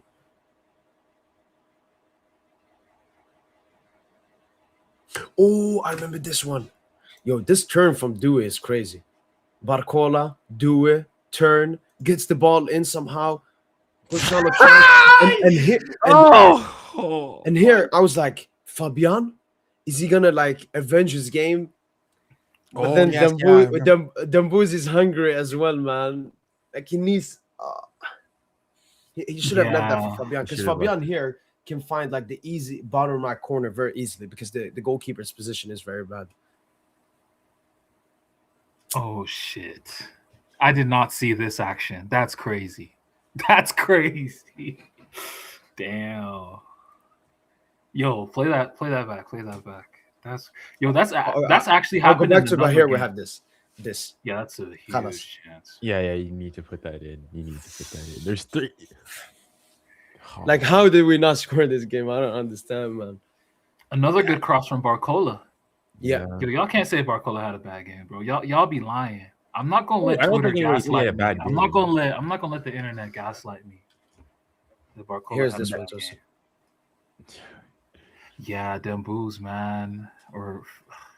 I think we've had that same situation with Fabian and Kvara against Bilbao. If you remember, same thing, same situation. Yeah, where Kvara and Kvara and Fabian. There was a loose ball in the box, and Fabian took it and shot it, and Kvara wanted it. Yo, let me see. What did Dembouz do on the shot? Let me see. Did it just get No, I blocked? think it got blocked. Yeah, Okay. could have even gone in there. Do a chance. Then we had the Vitinha long shot as well.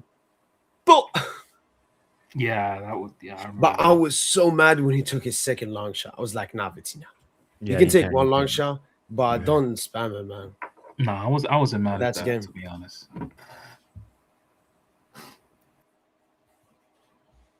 I knew after the Due miss that we deserve to lose. at Wrap this it point. up. Yeah. And what it would have gone to penalties, right? Right after the 90. Yeah. You know what's funny? You know what's funny is I was going into this game and saying, like, as we were creeping on to like the 70th minute, my thing was like, please, we need to score before the 75th minute. I do not want this game to go to penalties again, right? Yeah. And then they go and score. I'm like, oh my goodness, like, oh man. Honestly, the biggest thing that annoys me the most is the fact now that the back-to-back treble is over. It's done. Wait, this is what Gonçalo said after the game. Only one team wanted to play. The referee let it happen. That's the most serious. The other team, I don't know what they came to do. Congrats to them for the qualification, but they didn't come to play football. They've been anting Bro, since the shut first minute, and the up. referee just kept watching. This shouldn't happen. Referees are there to enforce the rules. I don't like this arrogance from us. Like we weren't good enough. We weren't good enough. Yeah. Why we need to be self-aware. Stop talking about the opponent, man. I think Gonçalo's just saying that to get some points from the fan base. Yeah, He's learning from Cavani. Lucho said that's how football is. It's sometimes unfair. Tonight's result is bizarre. What I've seen is what I want to see from my team. I'm very happy with my team and my supporters. No, I mean, in Lucho's mind, we generated a lot of football today. But Lucho, I'm just gonna tell you, bro, too mundane, like too side to side. These are the lows of Lucho ball, bro. I want to take Like more there's risks. no spark, there's no inspiration through the middle. Everything is just bent on your wide areas. Like Lucho, what I respect about Lucho is he does put a lot of emphasis on how in our wide play. That's why we have incredible fullbacks and very incredible wingers. But man, through the middle, man, it's nothing. We don't generate shit. Yeah, that's why I like do as the 10 needs to start happening more often. Because like our midfield chosen, they aren't the best at penetrating through the middle. They're mostly amazing at controlling the game.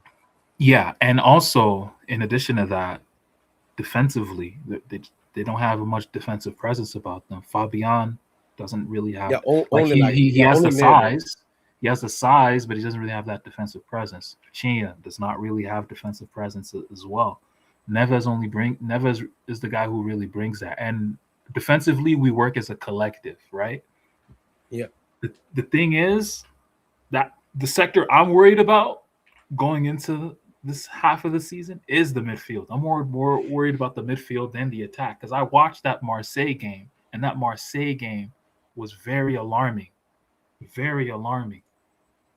The defense played an MVP game in the Marseille game. The whole defense. Warren, Markey, who I be shitting on. Pacho, obviously, we were singing his praises. Nuno. What they did in that Marseille game, because they were exposed so many times. And they still found a way to keep it a clean. They still found a way to not concede an open play goal.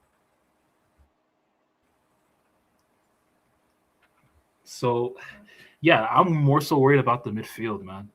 That's why I want Warren to actually like fix up, when Hakimi's back and get some rhythm in that midfield because he gives us a different dimension. He brings that defensive. So do you guys think that by the end of the year, our best midfield is going to be Vitinha, João, Neves, and Warren? It could be. But you know what? Now that I saw that list with where we did our prediction, maybe it should be Warren Fabian. Let Vitinha flop, man. Because I had that Vitinha flop of the season prediction. So like, let's say it's Warren Fabian Neves, man. I ain't even tripping off that, bro. No, Like, why haven't we played? Why haven't bro. we played that? Why can't we play that combination? We played that combination against Lille before the Liverpool game. We scored 4 goals in the first half. Like, y'all be underrating, like, how good Fabian can play as like a main controller, and what Neves can do is just like So you're telling us that our best midfield is one that does not. I'm not saying our best midfield does not involve Vitinha, because to be honest, even in Champions League matches, like, you're gonna need Vitinha's ability to manipulate, his ability to keep the ball and stuff. But if we want to play our most vertical football, maybe, like, especially in the league, it might not involve Vitinha, man. For me, bro. Because, bro, I want most I'm talking about verticality, man. Well, I mean, Warren in that Strasbourg game, when he played in that libero midfield position where Vitinha typically plays, it just really opened my eyes. Like, he looked like Lothar Matthäus. Like, the defensive presence and the offensive presence is what he brought both. His passing was insane, the range, the activity. But then if he plays as an interior, there will be points of the game where Warren will have to receive it back to goal. And he's not good in that situation. But we'll see, man. Like, I really want to see Warren get a consistent run of games in midfield with Hakimi back, because he does bring that defensive presence.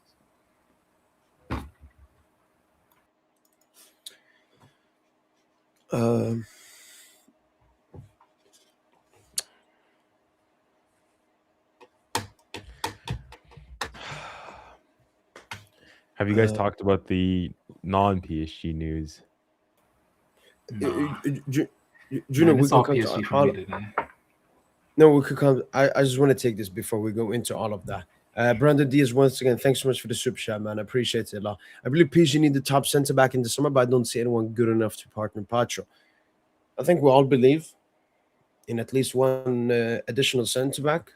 Who's your guy's name? Because I think Upamecano is basically done. He's going to stay at Bayern. And he was like our prospect going into the summer transfer window. Who are you guys looking at now? There's Konate Gui, free transfers. Konate, no. Konate, no. Maybe Romero from Spurs? No. Yeah, I would take No. I would take No. Romero. No. As a Spurs fan, no. I do not want Romero. Maybe he stunk it up for you guys No, this season. no, I just no. know. No. Has he stunk it up this season? No Romero. No. I'm just Romero. asking. Has he stunk? It's not. He's. The thing is, though, it's like on his day, he's good. The thing is, though, is that, like, how good is he on his day? Like, how good for you? How good is he? I don't even think, like, on his day, I don't think he's better than like a Marquis. Like, legitimately. Wow. Okay. No, Marquis has more class than footballing class than. But the big downside with him is that he's like a stone away from just losing it. I need that madness, Loki. No, we can't be going. It's not the Lucho way. It's not the Lucho way. It's not the Lucho. Like, we'll be going. He'll be our Araujo, except, like, he's mad. He get us the right card at like the worst possible moment. So no Romero. Gay. I don't watch enough. I see Van de Ven in the chat. I've also seen reports that he wants to leave Spurs. He's a lefty, right? He's a lefty. He's left-footed. E2 then has the best name. Jacquet. That name, it's more about if he's ready. Yeah, Jeremy Jacquet. But I mean, even Pacho didn't play a single Champions League game before he joined us. No, Pacho is what needs to happen is Pacho gets the reins, holds the reins as like the leader of the defense, and you phase out Marquis, and then you buy a Jacquet, you buy maybe another center back, Yeah, because then you maybe have like a Rudiger. You get a Rudiger for free, maybe. No. You have Jacquet Zabarni for the right centre back. Or you know what? You keep Marquis. You get Jacquet. You keep Marquis. You get Jacquet. And you keep Marquis gotta go, man. Yeah, no. If Marquis stays, though, he's a stain on this club. No, but if Markey stays, he'll have to take a lower wage, and he'll have to understand that he's not a surefire starter anymore. But the thing is, there's no one like who is out there that we can get that can be like, yeah, he's better than Markey, and he can, usurp him in the starting lineup. Like who's out there in the market? It's really not easy. That's not an easy scouting proposition.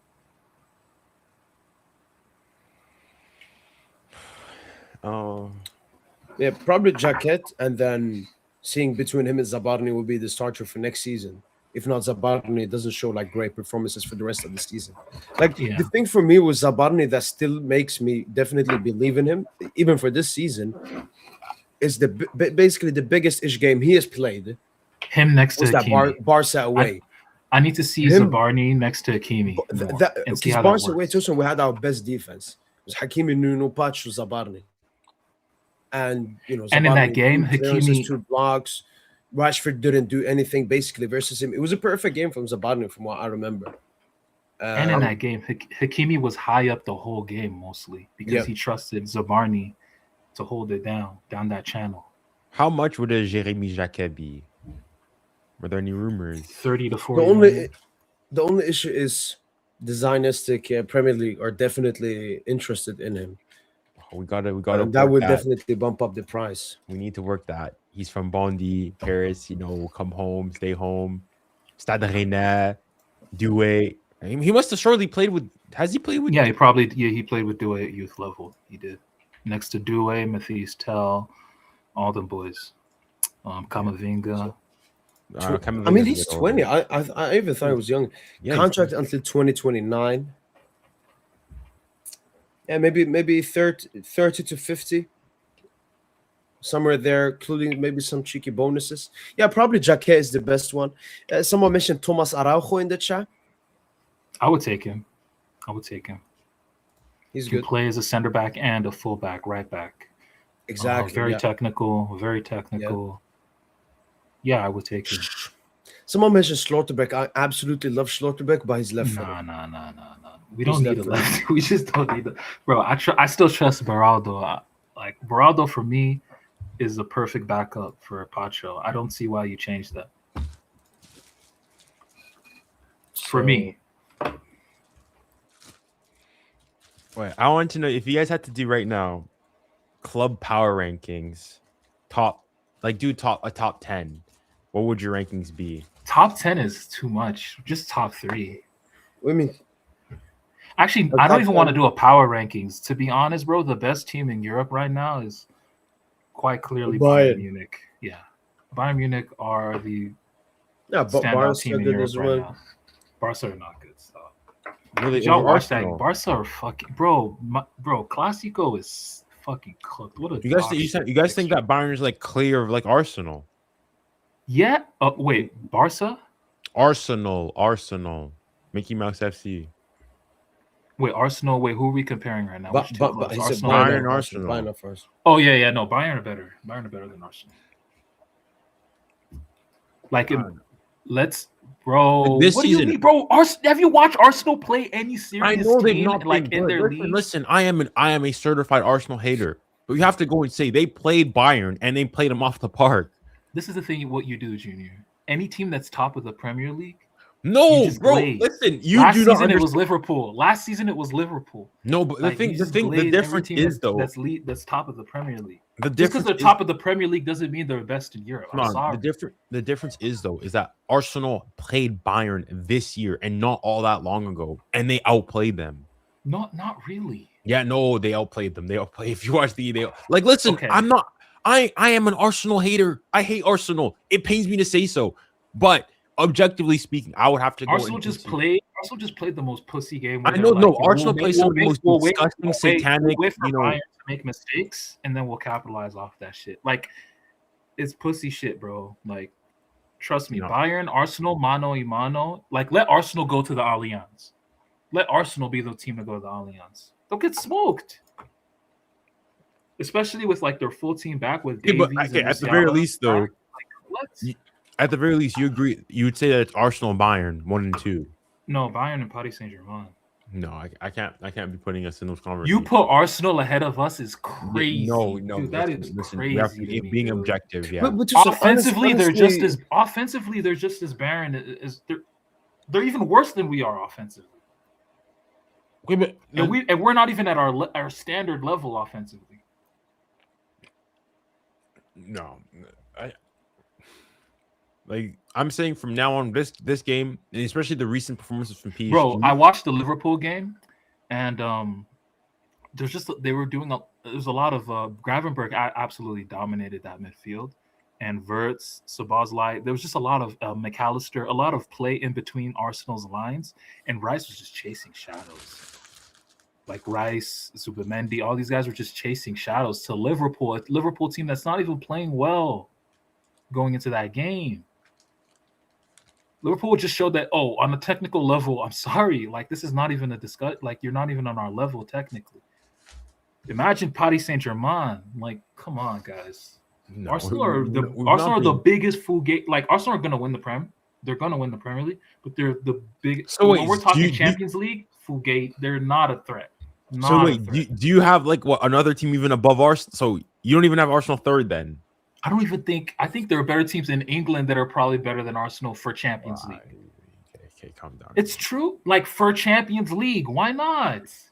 We're not talking So the Prem. team We're that is talking strictly Champions League. We're not So talking the Prem. team that is currently top in the Champions Mhm. League has won Yeah. every single one of their games, if I'm mistaken, is Mhm. top of the Premier League. Mhm. You think that they're not a top 3 team in the world based on this season?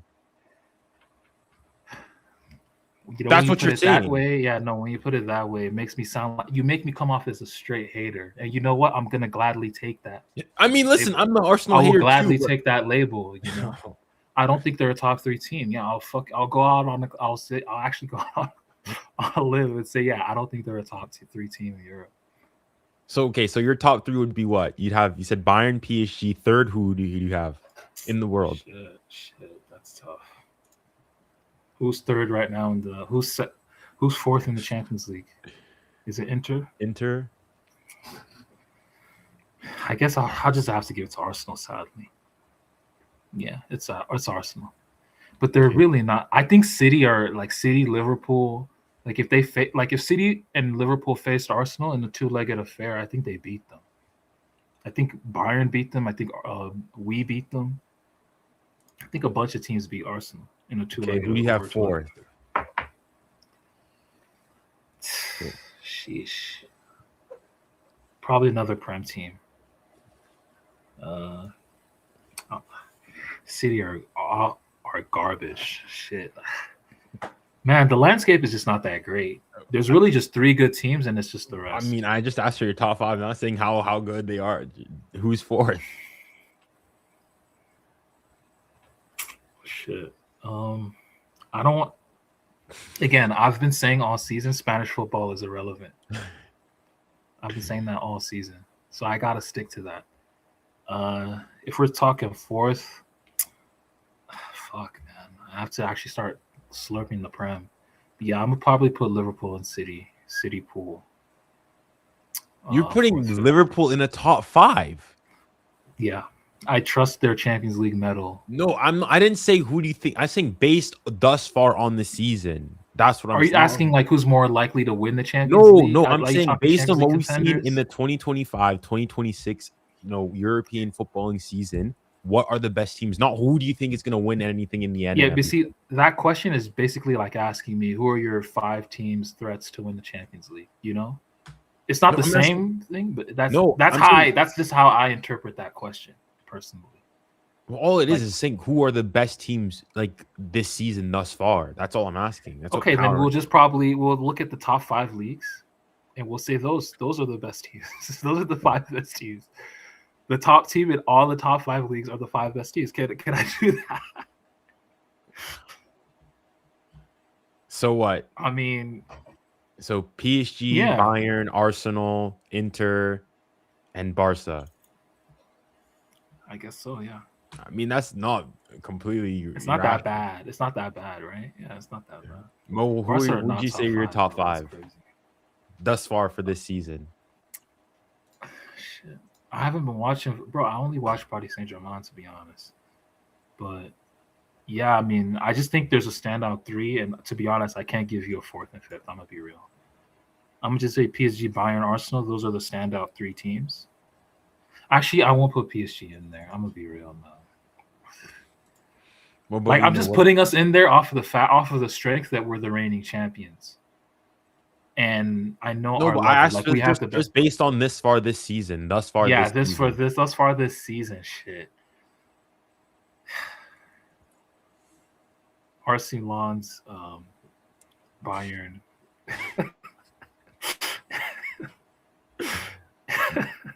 Mo, what's your top five Arsenal. thus far this season? Arsenal, Bayern, PSG,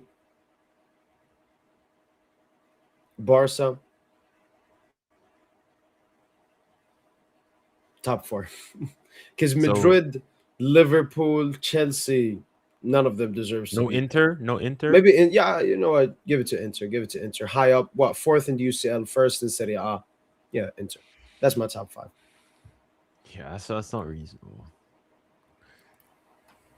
It's hard to rate. You basically got all the league. Yeah, you got all the league leaders right there, and all of them: Arsenal first, Bayern second, PSG third, Inter fourth. It's just Barca 15th in the UCL. So yeah, no, that's a massively fair ranking. I just don't think Barca. Like I saw this is Madrid are really really bad, but then obviously the thing is now you got Barca fans going and saying we're the best team in the world. Like bro, easy. That's cool as for you. That's cool as for you. Although the funny thing is though, finally now the footballing world is seeing that remember obviously when Mbappe signed the contract in 2022, the entire footballing world mocked PSG, small club, no institution, no backbone. He's the president, sporting director, coach. He decides the lineups, this, that, and the other, right? Y que fue? All of a sudden, that's what? Real Madrid managers nil, Mbappe 2, number 10. He's taking penalties. He's taking free kicks. He's taking corners. He's going and telling the manager, now we're not doing your guard of honor. He's going, trying to chase personal, records whilst playing injured. And then now he was injured and decides to come back early, gets injections. This guy, this gimmick of the mighty Real Madrid institution. Oh, wait, who are you talking about? My the bad. dictator. Oh, but a lot of people, I've seen a lot of people say, you were right. Yo, Alonso leaving has nothing to do with Mbappe, man. Y'all gotta stop that, man. Y'all got. No, I agree. For me, it's Perez. Perez has been complete dog shit. You think it's gonna cost him the elections? No, I don't think so. No. Because Tosin, do you want to hear a funny thing? I think for the past at least 5 elections, Perez is the only one you can vote for, because nobody begs to stand up against him. Yeah, so it's basically like now I think in Russia. But there should be an opening to stand up against him now. No, I think, but the thing is, how also, bad Madrid have been. No, it's not that. It's also because the way what you gotta owe. Yeah, you have to have a certain portion. You have to have enough money already. You have to be a billionaire or something. Yeah. And so nobody has the financial means even to be able to go and challenge him. And that's crazy because when it comes to PSG, if we want to get a new president, yes, he needs to, new owners, they got to be rich. Perez doesn't fund anything with his money or anything. I don't know why you have to be a billionaire. But it's 100% Perez who changed the. Yeah, he changed the mechanisms and the requirements to be able to be eligible, for socios to be able to be president. What if Campos looks to run against? No, I'm playing. No. But no, Mbappe. I mean, this guy literally. You know what it feels like? It feels like we sent Real Madrid an atomic bomb, and it's just detonated. Now all of a sudden they've got there's Mbappe FC, Vinny FC. They've got clashes amongst players there. Everything, literally everything we said would happen that happened at PSG is now happening at Madrid. Everything. The power he's got now. Just to pivot away from Real Madrid, even though it's a little bit related, do you think we're experiencing a little bit of a locker room malaise? Do you think the locker room vibes is is tip top in Paris? We know it's not in Madrid, but in Paris, you think the locker room vibes is good from what you're seeing, like off of the training sessions, all that, and the games on the field. I mean, the only one thing I would even Dembele, like, bro, I've watched Dembele this whole time since he's come here, right? Especially his first 2 seasons. This is his 3rd season. I've never seen Dembele get mad at a teammate. Never. Even when they give him a poor pass, or like just anything, or he gets ignored on a chance. Like, I've never seen this season. I've seen Dembele get mad at teammates 2, 3, 4, 5 times already. Like, you know what I'm saying? Like, I just feel the vibes ain't the same, bro. That's what I'm scared of, and that's really what matters the most. Teams that win, they have impeccable togetherness. Fine. No, I don't know if it's togetherness. I don't know exactly. Maybe it's arrogant. It's something. That's why I need them to have a similar meeting to what they had before Azar last season. Just sit down and say, guys, it's clear for us what our objective is this season. Now that Coupe de France is away, we have a league to win and a Champions League to win. But for us to win that, we have to be hungry, we have to be humble, and we have to cooperate together, because that's how we won every single thing last season. And just, everybody, yes, Lucho, yes. That's what we need. And we need big performances to prove that we are the best. Like, at the moment, it feels like our players are like, we are the best because we won the UCL last year. No. You got to go now and beat Lille 4-0. Then Sporting away, I want to see like 6 goals or something. Then you got to beat them. That's how you prove you are. You always consistently got to prove you are the best. Because it feels like this entire season, we haven't proved that we are the best. We have survived. We still are in a good position in every single position. We've won 3 trophies already. But we haven't proven we're the best. These next 3 to 5 only games UCL. It's only in the UCL where our players are like, yeah, we're hungry. Like Spurs, for example, we were mid in that game, and then we scored 5 goals. We would never see that in Ligue 1. That's where I'm scared, though, because we've overperformed our XG to, like, except for guys like Barcola, but we've overperformed our XG like way too high. Oh, you mean we ain't that good? Yeah, like the drop off might come in the Champions League. That's what I'm saying. Like, you don't want that. That's what you don't want. And I don't know, man. I just feel like they got to get it together, man. These next 3 to 5 games will be an indicator. It'll be an indicator for sure. If we don't top the league by the end of this month, or by mid-February or early February, something's wrong. We're in trouble.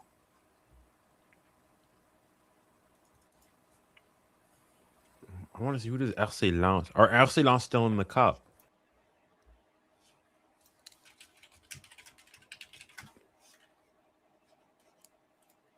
Yeah, they won.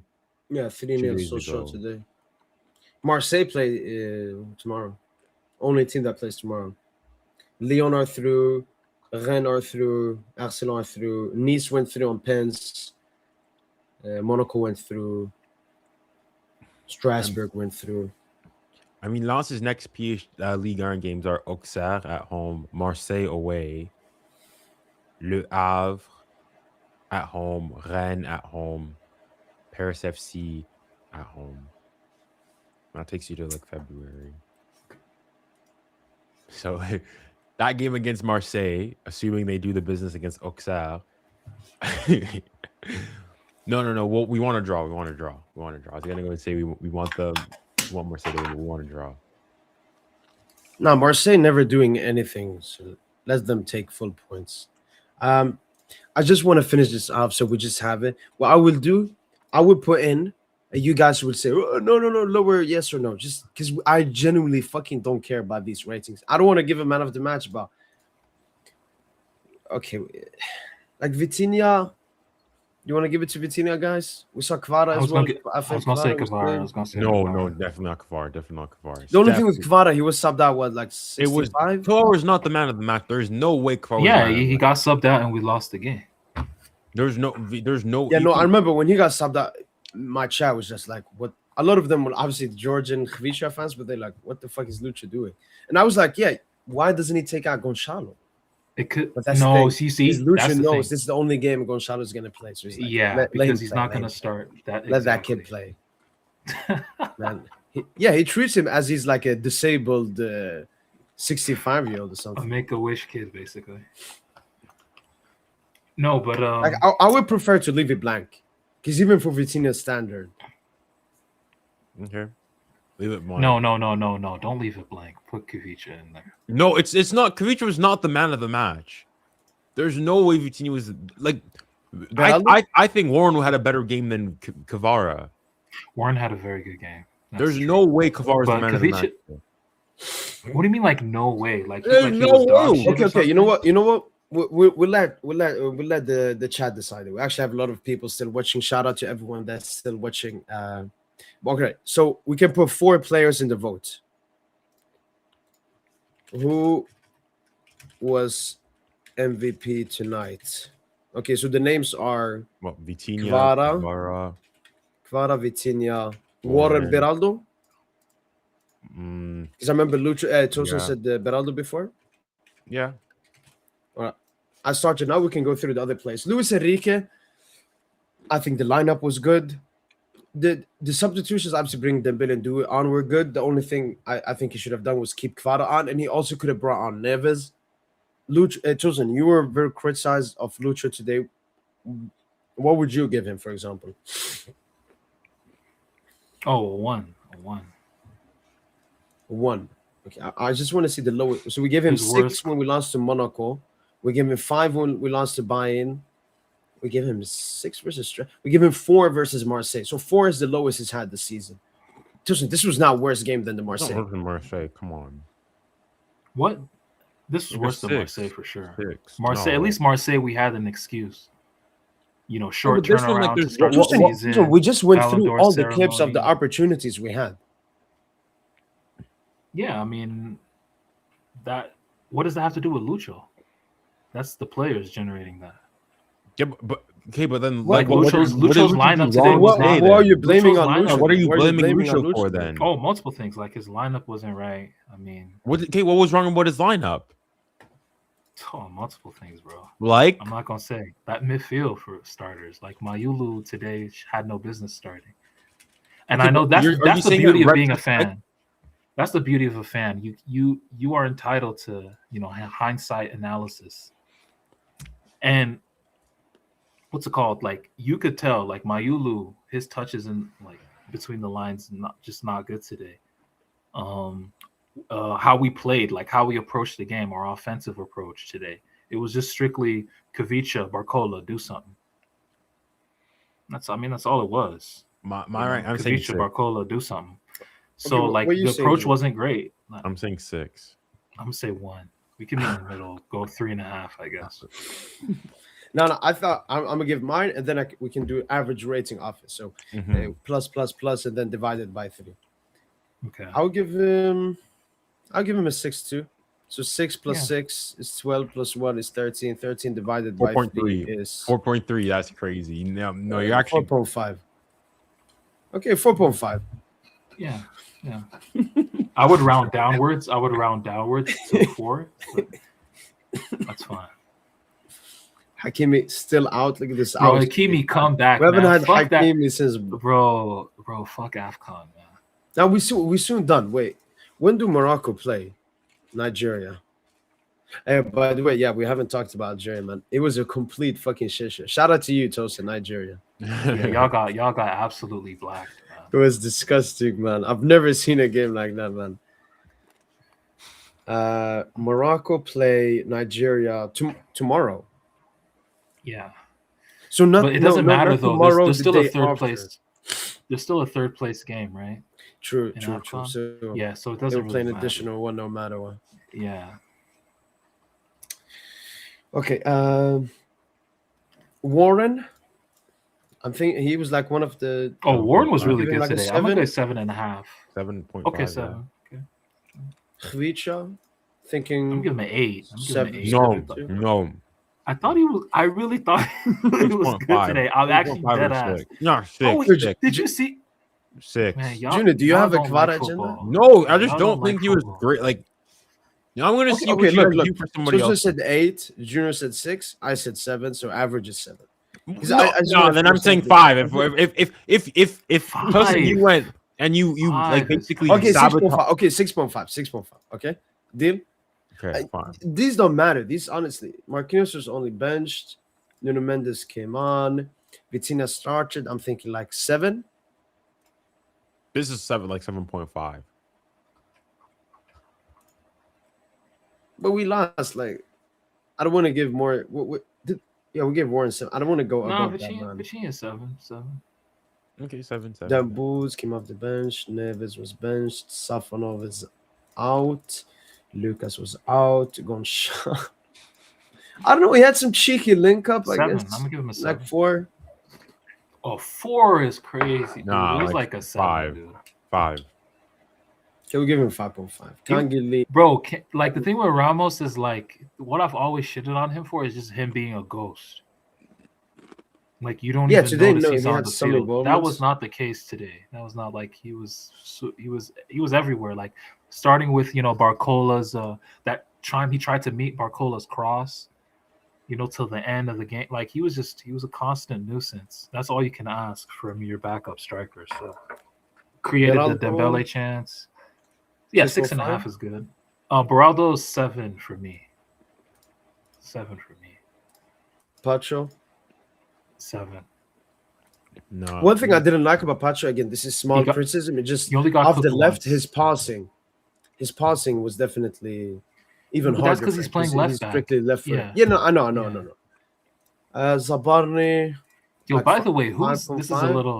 little off topic, but who was that Paris FC right back that plays with his left foot? That was really interesting. He's an interesting Sangui. player. Noah Sangui. I think he was playing wing back. He was basically playing wing back. But yeah, no, interesting player. But yeah, Zabarny 5.5.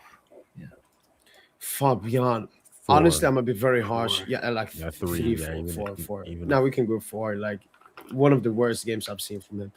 Bradley Barcola, I'm still giving him a 6.5. 6.5.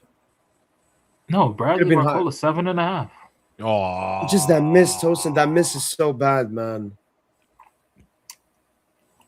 All right, We can give him. Do it off the bench. Mayulu, like 4 as well. Yeah. Yeah. Not. Yo, Mayulu's been struggling. Look at Mayulu's recent form. Let's look at Yeah, it. 4, 5, 6.5, 8.5, 7.5, 6.5, 6, 6, 8, 8. Yeah, so this was basically peak Mayulu right here. 8, 8, 8, 7, 7.5, 8, 6.5. And then here he's been dropping off And a he's little just- bit. Yeah. So what's the best? Like today, he played in midfield, right? And he never got going. He just. I think, but Mayulu, one valuable excuse is what you've been saying for a while, Tosin. This, like, you play here. Like last game, he played as a winger. Information in the game. overload. I say that word every time. Information overload. Typical Lucho, man. He's ruined the kid. He's ruined him. He doesn't know what he is anymore. Chevalier. Yeah, for the moment. I saw people criticizing Chevalier for the goal we conceded. I was like, I'm not gonna do that. I'm not gonna do that. He had nothing to do today. Yeah. Kamara looks like he's gonna be leaving to Lyon. I'm getting that buyback clause though for him. Yo, Mbaye, please come back, brother. I miss Martin you, bro. Jones was on the bench, and these were not on the team. Janto hopefully recovers soon. And there we go. We'll finish it off. We can do this quickly. Safonov, Vitinha, Neves, Nuno Mendes, Warren. Look at Warren, man. And Do Warren it, got man Hakeem. of the match on the poll. You have to. Yeah. Warren 34%, Kvara 31, Vitinha 31, Beraldo 3. Yo, everybody go into the vote because them. Okay, nobody says Beraldo. Everyone put in your votes if you haven't put in your votes, because it's still very tight. Warren, Vitinha, Kvara. I think Warren has like one more vote than the other two. I'm a vote. Let me vote. You're giving Beraldo 4%? No, Oh, Kvara. I know he's voting for Kvara. Okay, someone voted for Warren again, 36%. It might be Warren. Might be Warren. Then. Right.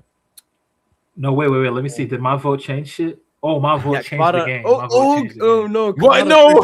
Changed the game. Okay, then let me vote. Let me vote. Man. Let me vote then. My vote changed the game, bro. All right. If that's how you want to vote, that's fine. Kvara 38%. Okay, he's dropping now. People are voting. Kvara still 38. Warren 32. Vitinha 28. Vitinha's dropping down now. All right. Yo, what's up? Exclusive mindset, man. Long time. Kvara 36 is getting tight. People are voting here. People are removing their votes, I think. 36 for Kvara, 36 for Warren at the moment. 37 for Warren, 35 for Kvara. 39 for Warren, 34. 40 for Warren. Yeah, Warren TT tax is crazy. No, I also played full 90. Got Fine, yeah, hit the you know, crossbar. Whoa. I'm not mad if it's Warren. I'm not mad. Okay, 42% Warren, 34% Kvara, 40% Warren. Nah, the discrepancy is it's too much. Once it's over 5%, It's over. Yeah, now it's an 11% differential. Warren. It's Warren. And what I'm gonna start doing now is like as soon as the stream starts, I'm gonna do the voting because then we'll get a lot more votes and much stronger. But Warren finishes off as the man of the match, and we can finally finish off this. There was one Giannis Tosin. He sent me a tweet and he told me show this to Tosin, and I told him as soon as we finish off this, I will show you it. This right here. We just lost to Paris FC at home, and this club wants to give Bradley Barcola an improved contract.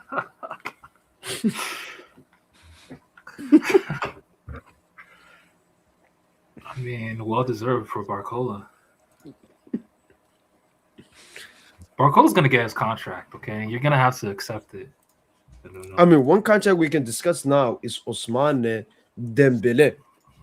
So I obviously made an initial reaction video to the Santo report that dropped. Since then, some other reports have dropped, and Jamil dropped a report. Jamil is the most reliable reporter, and he said everything Santi said, apart from one thing, and that was the thing that I reacted to the most, which was this: he wants double.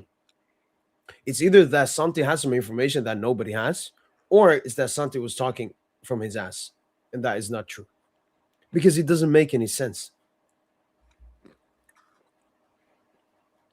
And I also found this. So this is top earners in football. And as you can see here, all the players. Dembele is 21st. Well, no, Dembele should not be the 21st highest paid player. He deserves more. He deserves more than Bernardo Silva, Bruno Fernandes, Gnabry, Musiala, De Jong, Sterling, Kimmich, Oblak, Vini, Bellingham, Leva. He deserves to be here, honestly. I'm looking at 450 to 500K. No, I hear you, but, you know, them boos just be our Tim Duncan, you know? Do us a solid. Yeah, so both Jamil and Santi said that the new contract is around 25 million. Obviously, PSG, we have the thingy that you receive 70% of your wage guarantee, and then the other 30% based upon how many games you play, your performances, your achievements, and all of that. Yeah, I saw our wage structure, and it's really not that bad. Like, it's really good compared to all the top teams here. Oh, for sure. One thing though, Tosin, we have like a really young team compared to like, especially Bayern and Madrid. Bayern and Madrid have older players, but also Madrid is filthy. Like Jude Bellingham being 345. What a garbage player he is, man. What an overrated player he is. No, he was so bad yesterday. The worst player on the field, probably. Like he fed into all the negative stereotypes on his game, like that night. Yeah, just holding onto the ball, just garbage. Every single time he got it in pressure, he gave the opponent his ass to tackle him and win a foul because he knew he wouldn't do anything with the ball. Yeah, Very, very. And I think poor Bellingham matchup. I has to think he's. leave Madrid. Honestly, he should go to the Premier League. That suits Bellingham. Yeah. Like the Premier League is like built for Bellinghams. I genuinely believe he's the most overrated player in world football, Jude Bellingham. Yeah. I mean, he was genuinely believe recently that the at this team of point. the year, ahead of João Neves, ahead of Rafinha. Insane. Like Madrid have this thing where Jude, he's not even a great midfielder. His best play comes from false nine or like a center forward. Basically cosplaying Joselu. Kamavinga, his best football, his most consistent football at least, comes from when he plays left back. Same, you can almost argue the same thing with Valverde. Madrid's midfield is cooked. It's super cooked. They got to revamp the whole thing. I would actually just like start from scratch. I would just bend the whole midfield and start from scratch. I would just sell Kamavinga to PSG.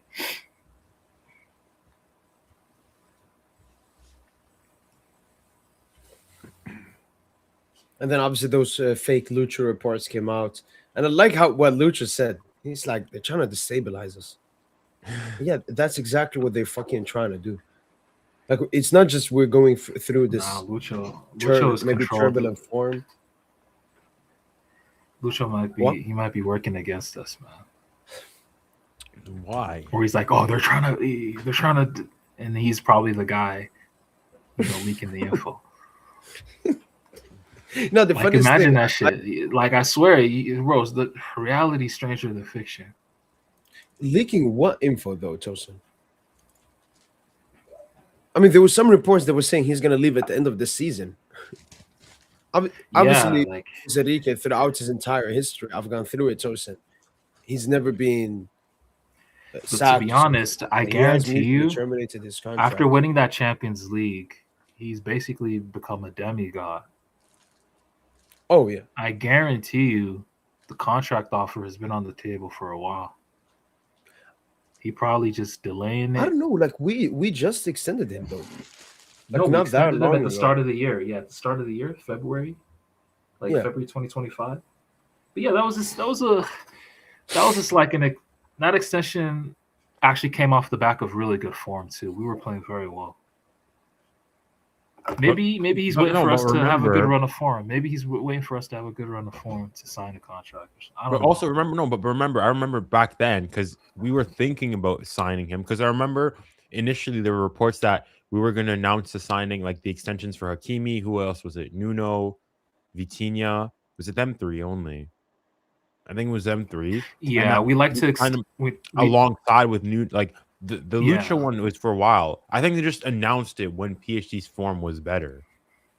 Ah, you're right. That's true. I think he signed it a while back. He just announced it later. Yeah, it wasn't formalized to the public or announced to the public until, like you said, months later, essentially. But it had been signed, like you said. Yeah. I don't know. For people trying to if you Lucho, I mean, but I'm just saying, like, bro, after you win that Champions League, honestly, in the off season, you probably got a contract offer. Don't even front. Like, but what incentives does he have to leave PSG now? I don't know. Is it now or in the summer? 5 months from now. Well, even in the summer, like, I mean, unless if like PSG go back to back. No, if he's twerking for Barca on the low, that's what I'm saying. He could be an agent. I just can't trust Barca. I'm sorry, bro. It's just in me. It's in my DNA. I can't trust Barca affiliated people. It's just very hard. Lucha just won us our first UCL, Tosin. Dembele, ex-Barca player, was crucial. Shout out to Dembele. Don't do that with Dembele. Don't do that with Dembele. But yeah, Lucho he's Catalan through and through. That's the thing. It's hard to trust them dudes. Well, no, he developed. He's not from Catalan. He became like naturalized Catalan. Yeah, exactly.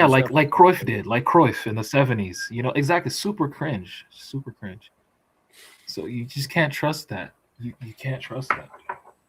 But it would already take like Hansi Flick to basically go like him going south already. Has Hansi Flick signed like an extension? I know 'Cause he if signed him like Hansi last leaves- year, but it's like really short. It's like a year. No, but Okay. listen, I've So heard that he 27? wants to retire. Yeah, see, if Hansi retires and Lucho Torques are that job, man, snake in the grass. And snake in the fucking grass, dude. And you know what? I'll actually be happy, man, as long as we keep our players.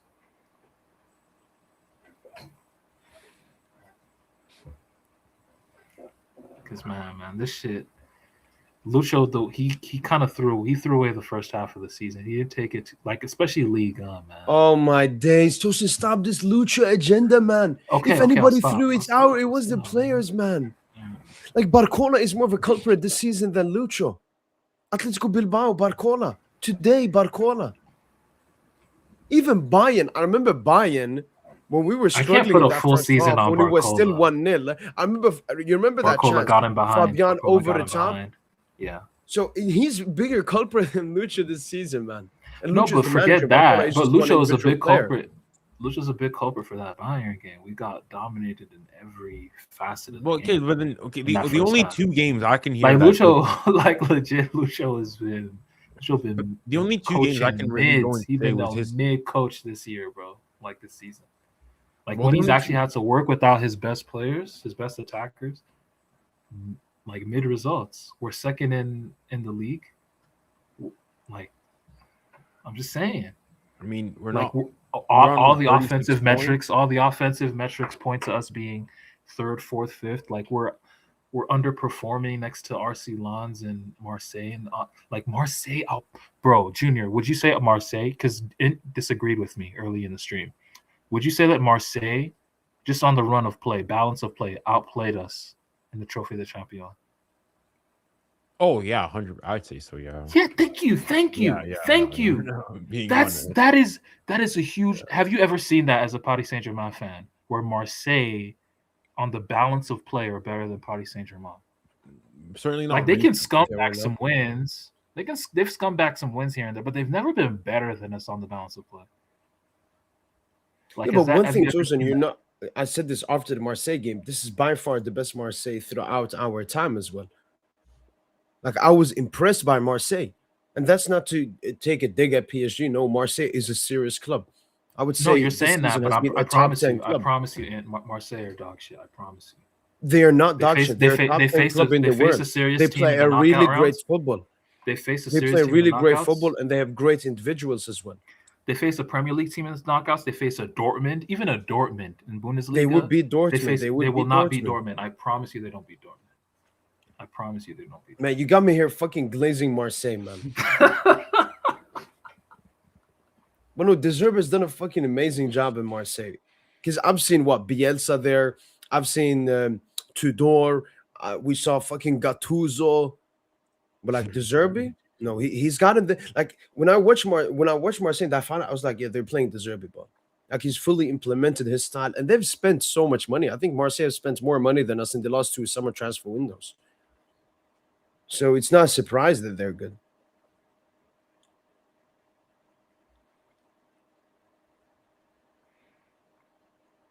Dang, bro.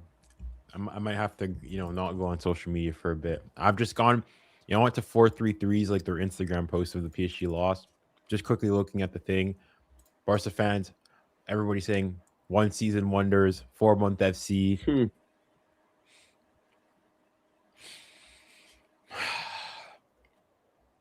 I'm just gonna have to lie low for a bit. Yeah. No. I want us to be humble now until our team starts fucking performing like they should be performing. You see the star? We need to be performing as the star. You see this? No, this? I need to see this team, man. The Champions League winners, man.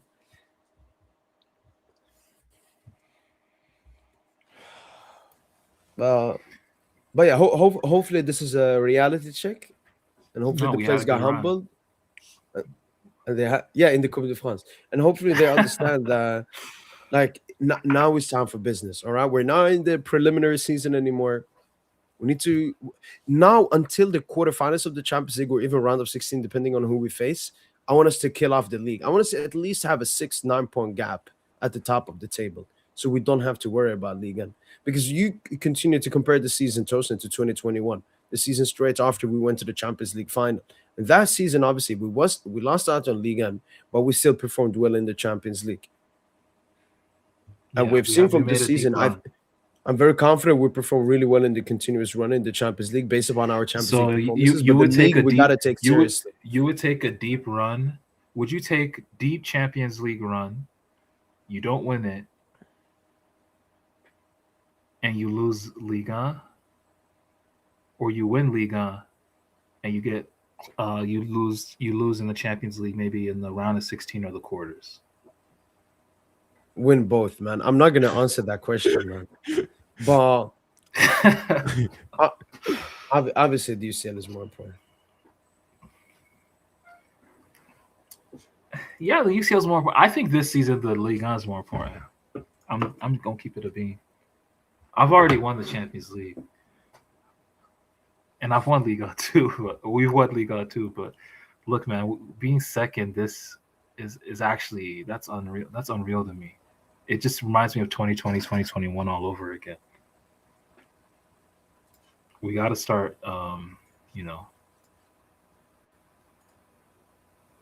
building some form. What the fuck? Is that Sabozlai?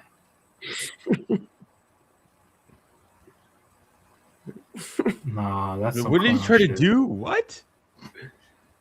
I guess he tried to backheel it to the keeper. Yeah, he tried to backheel it to the keeper. Is it there? So he tried to backheel it, but the player is still here. You should. Fuck, man. Premier League is so ass, man. Didn't they? Did they? No, they won the game. Though. They won 4-1, I saw. Yeah, man. It's just, when was the last time we scored 4 goals? 4+ goals? Okay, Stat Rene. Okay, let me not overdo it. Yeah, Stade Rennais. 5-0. Yeah, man, we need to get in we need to go on a run again. Exactly. Now, I want to see big wins, man. I'm not gonna sit here after a game and be like, yeah, we picked up the 3 points. That's good. That's over now. Today was enough, man. Today is too much. No Let's more think. results-based analysis. More like performance-based analysis. Like both together. Okay. Obviously, we still need the victories, but now is the last season or the beginning of the season. I was more on the performances, the injuries. Let's just go through this, survive this tough period. It's not about surviving anymore. Now is the time to attack. 100%.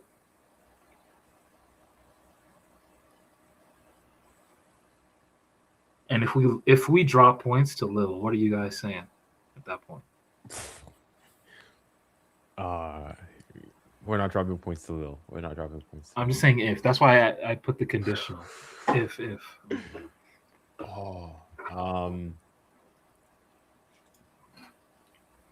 Like, you're gonna have to start doing like serious things. Like, I know, like a lot of like Italians like to do it. Like, where you no, at that point I think we'll be crying for the Mercato, but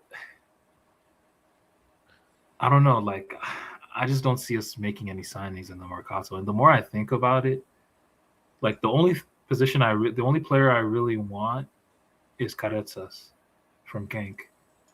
That's it. I don't really want. I don't think we need any player. Lucho. Nah, yo, Tomso, bro. I'm gonna hop on that bandwagon.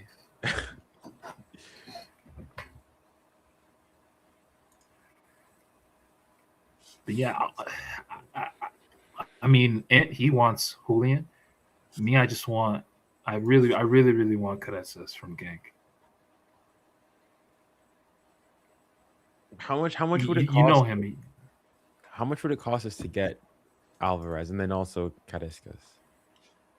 No, Carezas will be 40-50 million. because he's like, I saw his transfer market value was 40 million, which is nuts. 40 for playing in the Belgian league. What position does he play again? Is it 40? Is it 40 million? Can you check? Can you check it? He's a right winger. Yeah, Left-footed left-footed, right exactly what we want. Carets. 28. Okay, 28 million. Okay, so we could get him for 30 to 40. That's kind of what I wanted to say. And then Julian Nano, that's a tall task. Let's be real. In January, you're looking at, because they signed Atleti signed him for what, 90 million? Yeah, actually, They already don't was want- 75. It was actually 75 with bonuses taking it up to 95. So it depends if the bonuses have been activated. Okay. I mean, they'll still be looking to make a profit, so that means minimum is 75 mil. Like, Yeah, no, we would need Alvarez. No, to minimum won't be 70. skip Minimum training cannot with be it. 70. Minimum will be 100 million. That's the minimum. No, it will show how serious we are. Because if you get Alvarez, man, especially because why I'm saying Alvarez is because the main problem this season has been that attack, man. And it's clear that Luis Enrique this season, basically every single time I've seen Dembouz, majority of the time has been more as a round winger. So if Dembouz is going to move back to there, Due can play across the attack. We're also seeing him in the midfield. Just get Alvarez. Alvarez, man. It's about the balls as well, the balls. Like when we got Kvara, that was a ballsy move. That was like to Europe, we want to win the UCL this year. If we got Alvarez, Yeah. You think That's- City? yeah, we wanna You think go back City to with that. some? You think City had their own Kvara signing, January signing with Semenyo? Semenyo?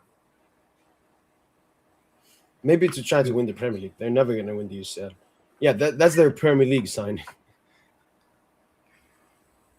But yeah, I mean, I don't know. Like, Alvarez's job is to score goals. Kvara's job has never really been to score goals. His job has just been, to destabilize as a winger, to bring joy to the fans, just to play football. Alvarez, he has the expectation as a center forward to score goals. And Yeah, he scored like what 40 makes- plus goals last season. I know, but what makes you think he's in a really bad form? We're talking 1 assist in his last 14 games, 0 goals or something like that. 14 league games, I think. Some crazy stat.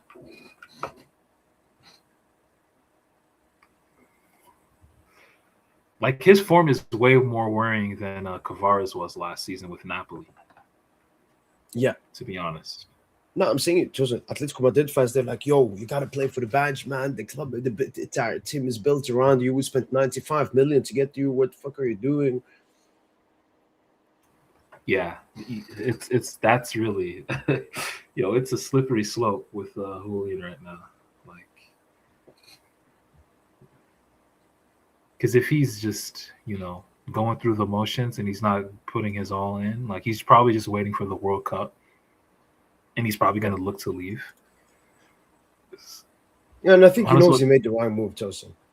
Like, he's not going to win trophies there, Atletico. Because they even spent, 250 million this summer. I think if you're Alvarez, Atletico last season, they were competing for La. They spent 250. They get some Argentinians as well, Almada and so on. Alvarez is like, all right, Atletico are serious. And then this season, already we know they're going to go trophyless. They're out of the Super Copa de España. They're not going to win La Liga. They're not going to win the UCL. The only thing they could maybe forget is the Copa del Rey. And that is not a trophy worthy enough of Julian, who's won every single trophy ever. From all the reports I've seen, he's not going to go back to the Premier League because he's already won there and everything. And nobody cares about the Premier League. He's not going to go to Bayern. Nobody cares about that. Plus, they have Kane. It's only PSG and Barca. It's always been PSG or Barca for Alvarez. But obviously, Barca can't even afford fucking. Yeah.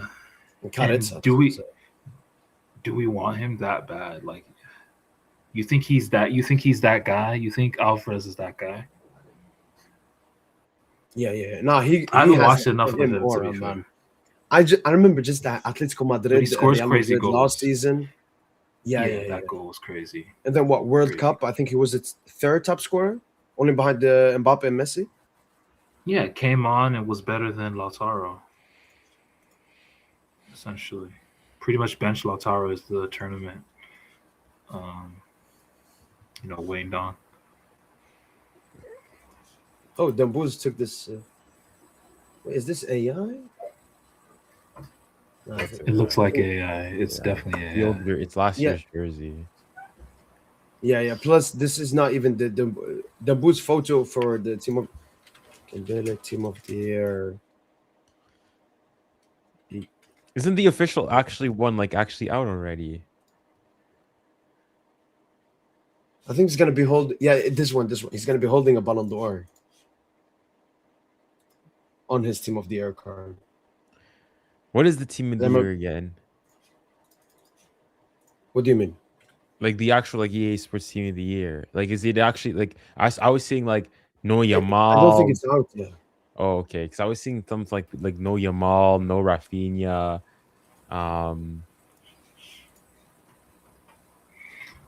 What's the most technical team we could play? Like in Technical terms of team. 11. Yeah, wouldn't it just be our starting 11, but maybe Kank for Beraldo. Fabian, Boraldo? No. Midfield. We already have it, and then you just add Beraldo, I guess, because he's guess, our I most guess. technical defender. Were you talking? I think yeah. So this was like a predicted team of the year, but yeah, no team of the year has been posted. But I really like this one. This is basically the best you can do. That's not Maybe the one you I swap seen. some off of Van Dijk. Oh, Because hold this on. was No, the but the actual best team one- of the year. Like, Vitinha, Neves, Pedro were the three best midfielders. Yamal, Dembele, Rafinha. I saw Hakimi- Koundé made it, right? Didn't Hakimi. Koundé make it? That's not what I was Yeah, because seeing. Hakim is not going to make it. He's not even in the list to vote for. Wait, hasn't it been released? It's not been released yet, or Yeah, no, they're still voting for it, I think. Yeah, I think it was going to be released 21st. EAFC Team of the Year. Date.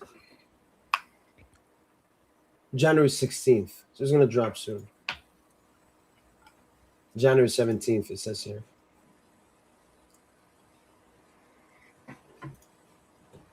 so? What's the significance of EAFC team of the year? Like, what is that? It's just like Nothing, just in the game. it's just a game. Oh, just some FIFA shit. Okay. Yeah, oh yeah. Well, then it's also like Just- it's not the like recognition of like individual success. Like Yeah, this is Okay, the one so I'm some seeing FIFA now. shit. So Maybe this is irrelevant in more the grand likely. scheme of things. yeah, that's the one I had seen. But okay. Rice. Saliba, wow. And Pacho, man. Bro, like, how do you make That's that why we front got to three? go back to back again, man. You put Haaland on the wing. Won't Haaland be in the middle and Mbappe on the left and Dembele on the right? No, so it's like a narrow one, I think. I think it's like a 4-3-1-2, but like with three strikers. Well, then it's when Mbappe, the belly Yeah, would wouldn't probably be Mbappe just the be on one the like right? lowest. On the right. Yeah, he would be technically be that, right? Yeah, like the Yeah, because false it could be like Mbappe left forward, Dembele right forward, Haaland striker. This is why FIFA is such a garbage game. People just put players anywhere. You know? Just never been a fan. But yeah, I mean, just be Mbappe on the left, then Booz on the right, Haaland through the middle. It's not rocket Rafinha, science. Well, that's massive what you were doing. disrespected, man. Yeah, Rafinha is not rated. By the Rafinha- way. no, Like, I Rafinha tweeted needs that since the beginning of 2024, Rafinha has been better than Mbappe. Like, it's not one season. It's been since then. Since he basically scored against us, he's been better than Mbappe. What did you guys make of that Clasico game? Well, I mean, I mean, for me, it just shows the quality disparity between the two teams. Because the thing with Xabi Alonso is he knows how shit this Madrid team is. He knows they cannot play like what is it called? Not head to head. But see, you say disparity, right? But what was the final result? 3-2. What did you make of the intensity levels, especially at the start of the game? Low, The even for intensity levels Barca. from both teams. Even from Barca, both like teams. Barca wasn't pressing as they usually do. Bro, it was a dog shit. Like, yeah, it had those nice 10 minutes, like in the end at the end of the first half or whatever. But man, dude, the level, the footballing level, lowest I've seen. Like, and especially when you still have players like Pedri on the field and Lamine, and the left footballing level was still pretty low. And it goes to show that, like, if we faced any of these two teams, they would pretty much, reignite our season. We need Barca or Real Madrid in the round of 16 to reignite our season, man. Because, dude, the level is so. I see why Chelsea, who've proven to be dog shit, all they just needed to do was just put a bit of intensity, inject a bit of intensity at the crib, and they blitzed Barca. Barca are not that good, y'all. Like Madrid are even way worse. Like, this is the worst. Madrid have lost close to 20 games since the start of 2025. Would you not say? How many games have they lost? I guarantee you it's been over 10 games. It's between 10 and 20. They've lost so many games. And yesterday, they only lose by a goal margin to Barca, who should be eons better than them, like levels ahead of them, in my opinion, especially with no Mbappe to start. Like, that Vinny goal that was an incredible goal, because that's Vinny just saying, let me just, fuck it, I'm him. Let me just show who I am, But still, like, when you look at it from a collective standpoint, both teams are pretty hopeless, even despite having some of the best players in the world. Like, tactically, the level is just so low, bro. Like, that does not translate to Champions League.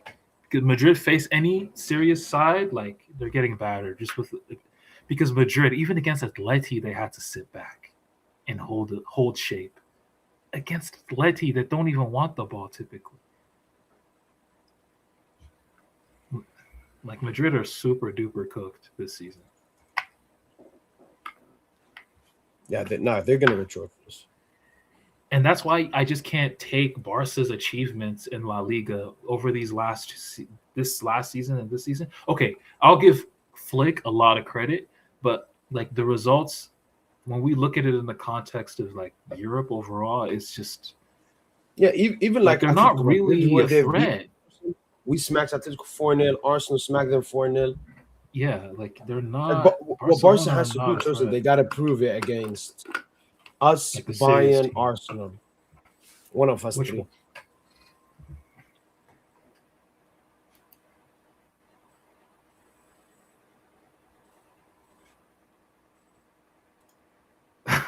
Tosin, this arrogance, I'm reading the chat. Tosin, this arrogance is why we are in this situation right now. We can't score versus Paris FC. You're talking about Madrid or Barca. We need to score the bloody ball. We forget how meaty we looked versus Bayern. Honestly, bro, you're not wrong, dude. Like, I'm kind of sounding the alarm bells as well. But I think with us, man, I just think we're physically, like, the short turnaround has definitely affected us. But let's see how we look these next 3 to 5 games. If the signs are still there from the first half of the season, then yeah, I'll concede. I'll concede that this season is cooked, and that we're not that much better than your Madrids or Barças. Okay, no, you can say Barca. Don't say Madrid, Tosin.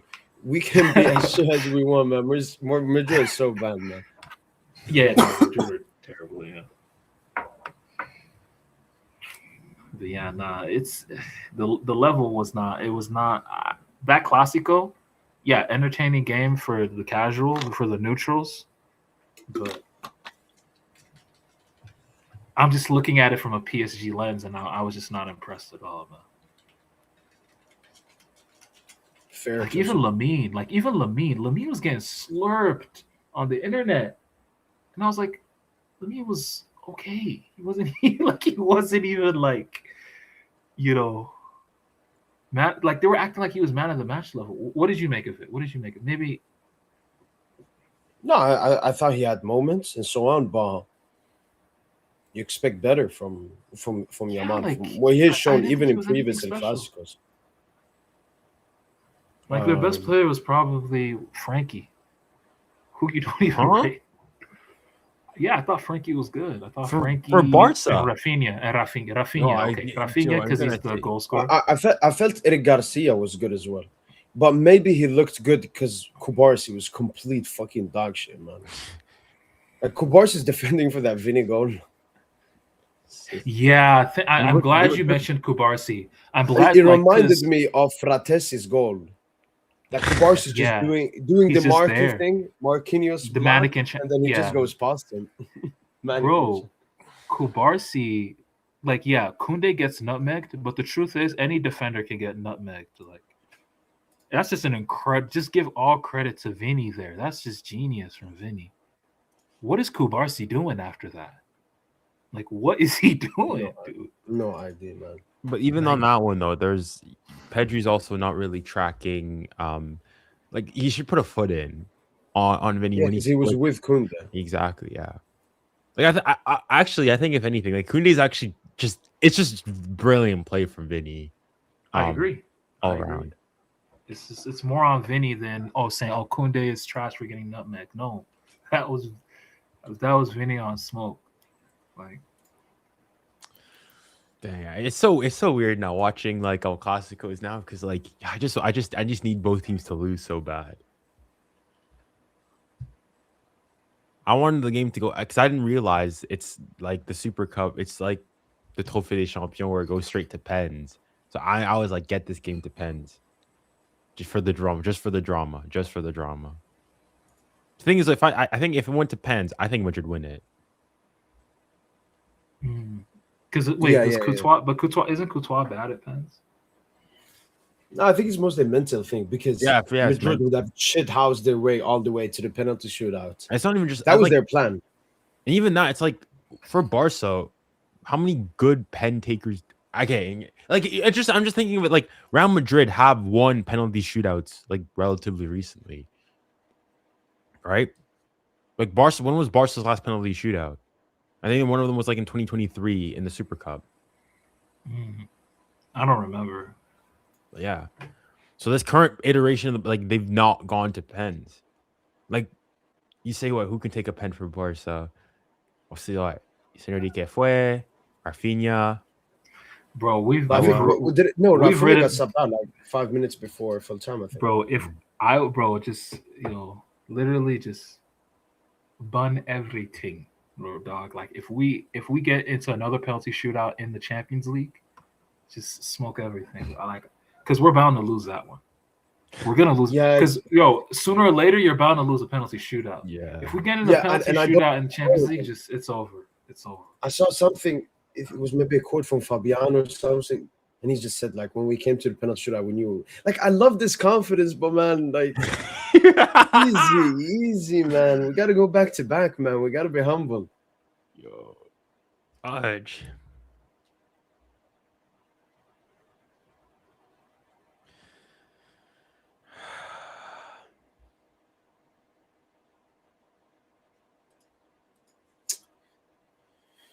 All right, then. Junior, Tosin.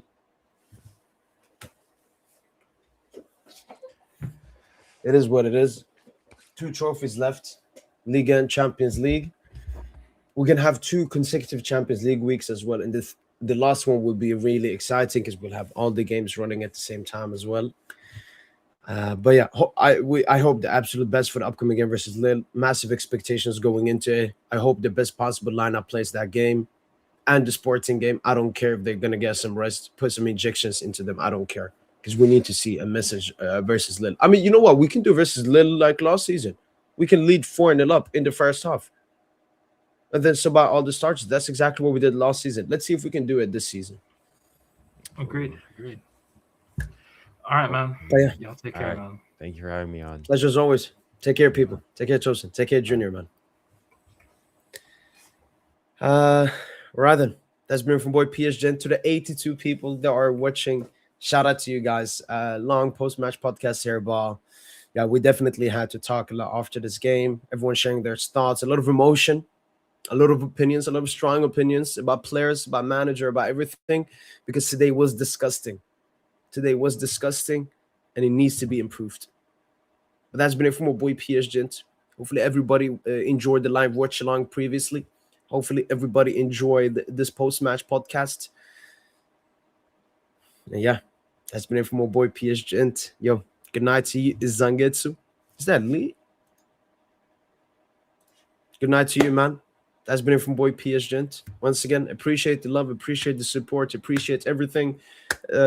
Channel continues to grow and everything. I don't know. I'm not even thinking about that. I'm just doing my job and seeing the appreciation and love from you guys throughout the time. And it's much, much, very appreciated. Yeah. Il fait de nouveaux recrues de maintenant.